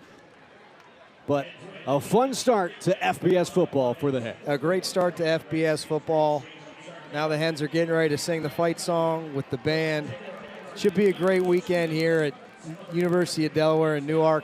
Great way to kick off Labor Day weekend. It was a blast being with you, Scott, and really can't wait to watch both these teams compete the rest of the season. We'll do it again in a couple of weeks. But for now, we'll say goodnight as Delaware stays undefeated in the Route 1 rivalry matchup. Once again, the final score 35-17. A big thanks to our producer, Caleb Flieger, and the entire ESPN production team for working so hard to get ready for the debut on this great platform. For Fritz Stuber, I'm Scott Klatskin saying good night from Delaware Stadium, where the Hens open up their season as an FBS team with a 35-17 win. All games airing on the ESPN networks are streaming live and archived on the ESPN app. This has been a presentation of ESPN.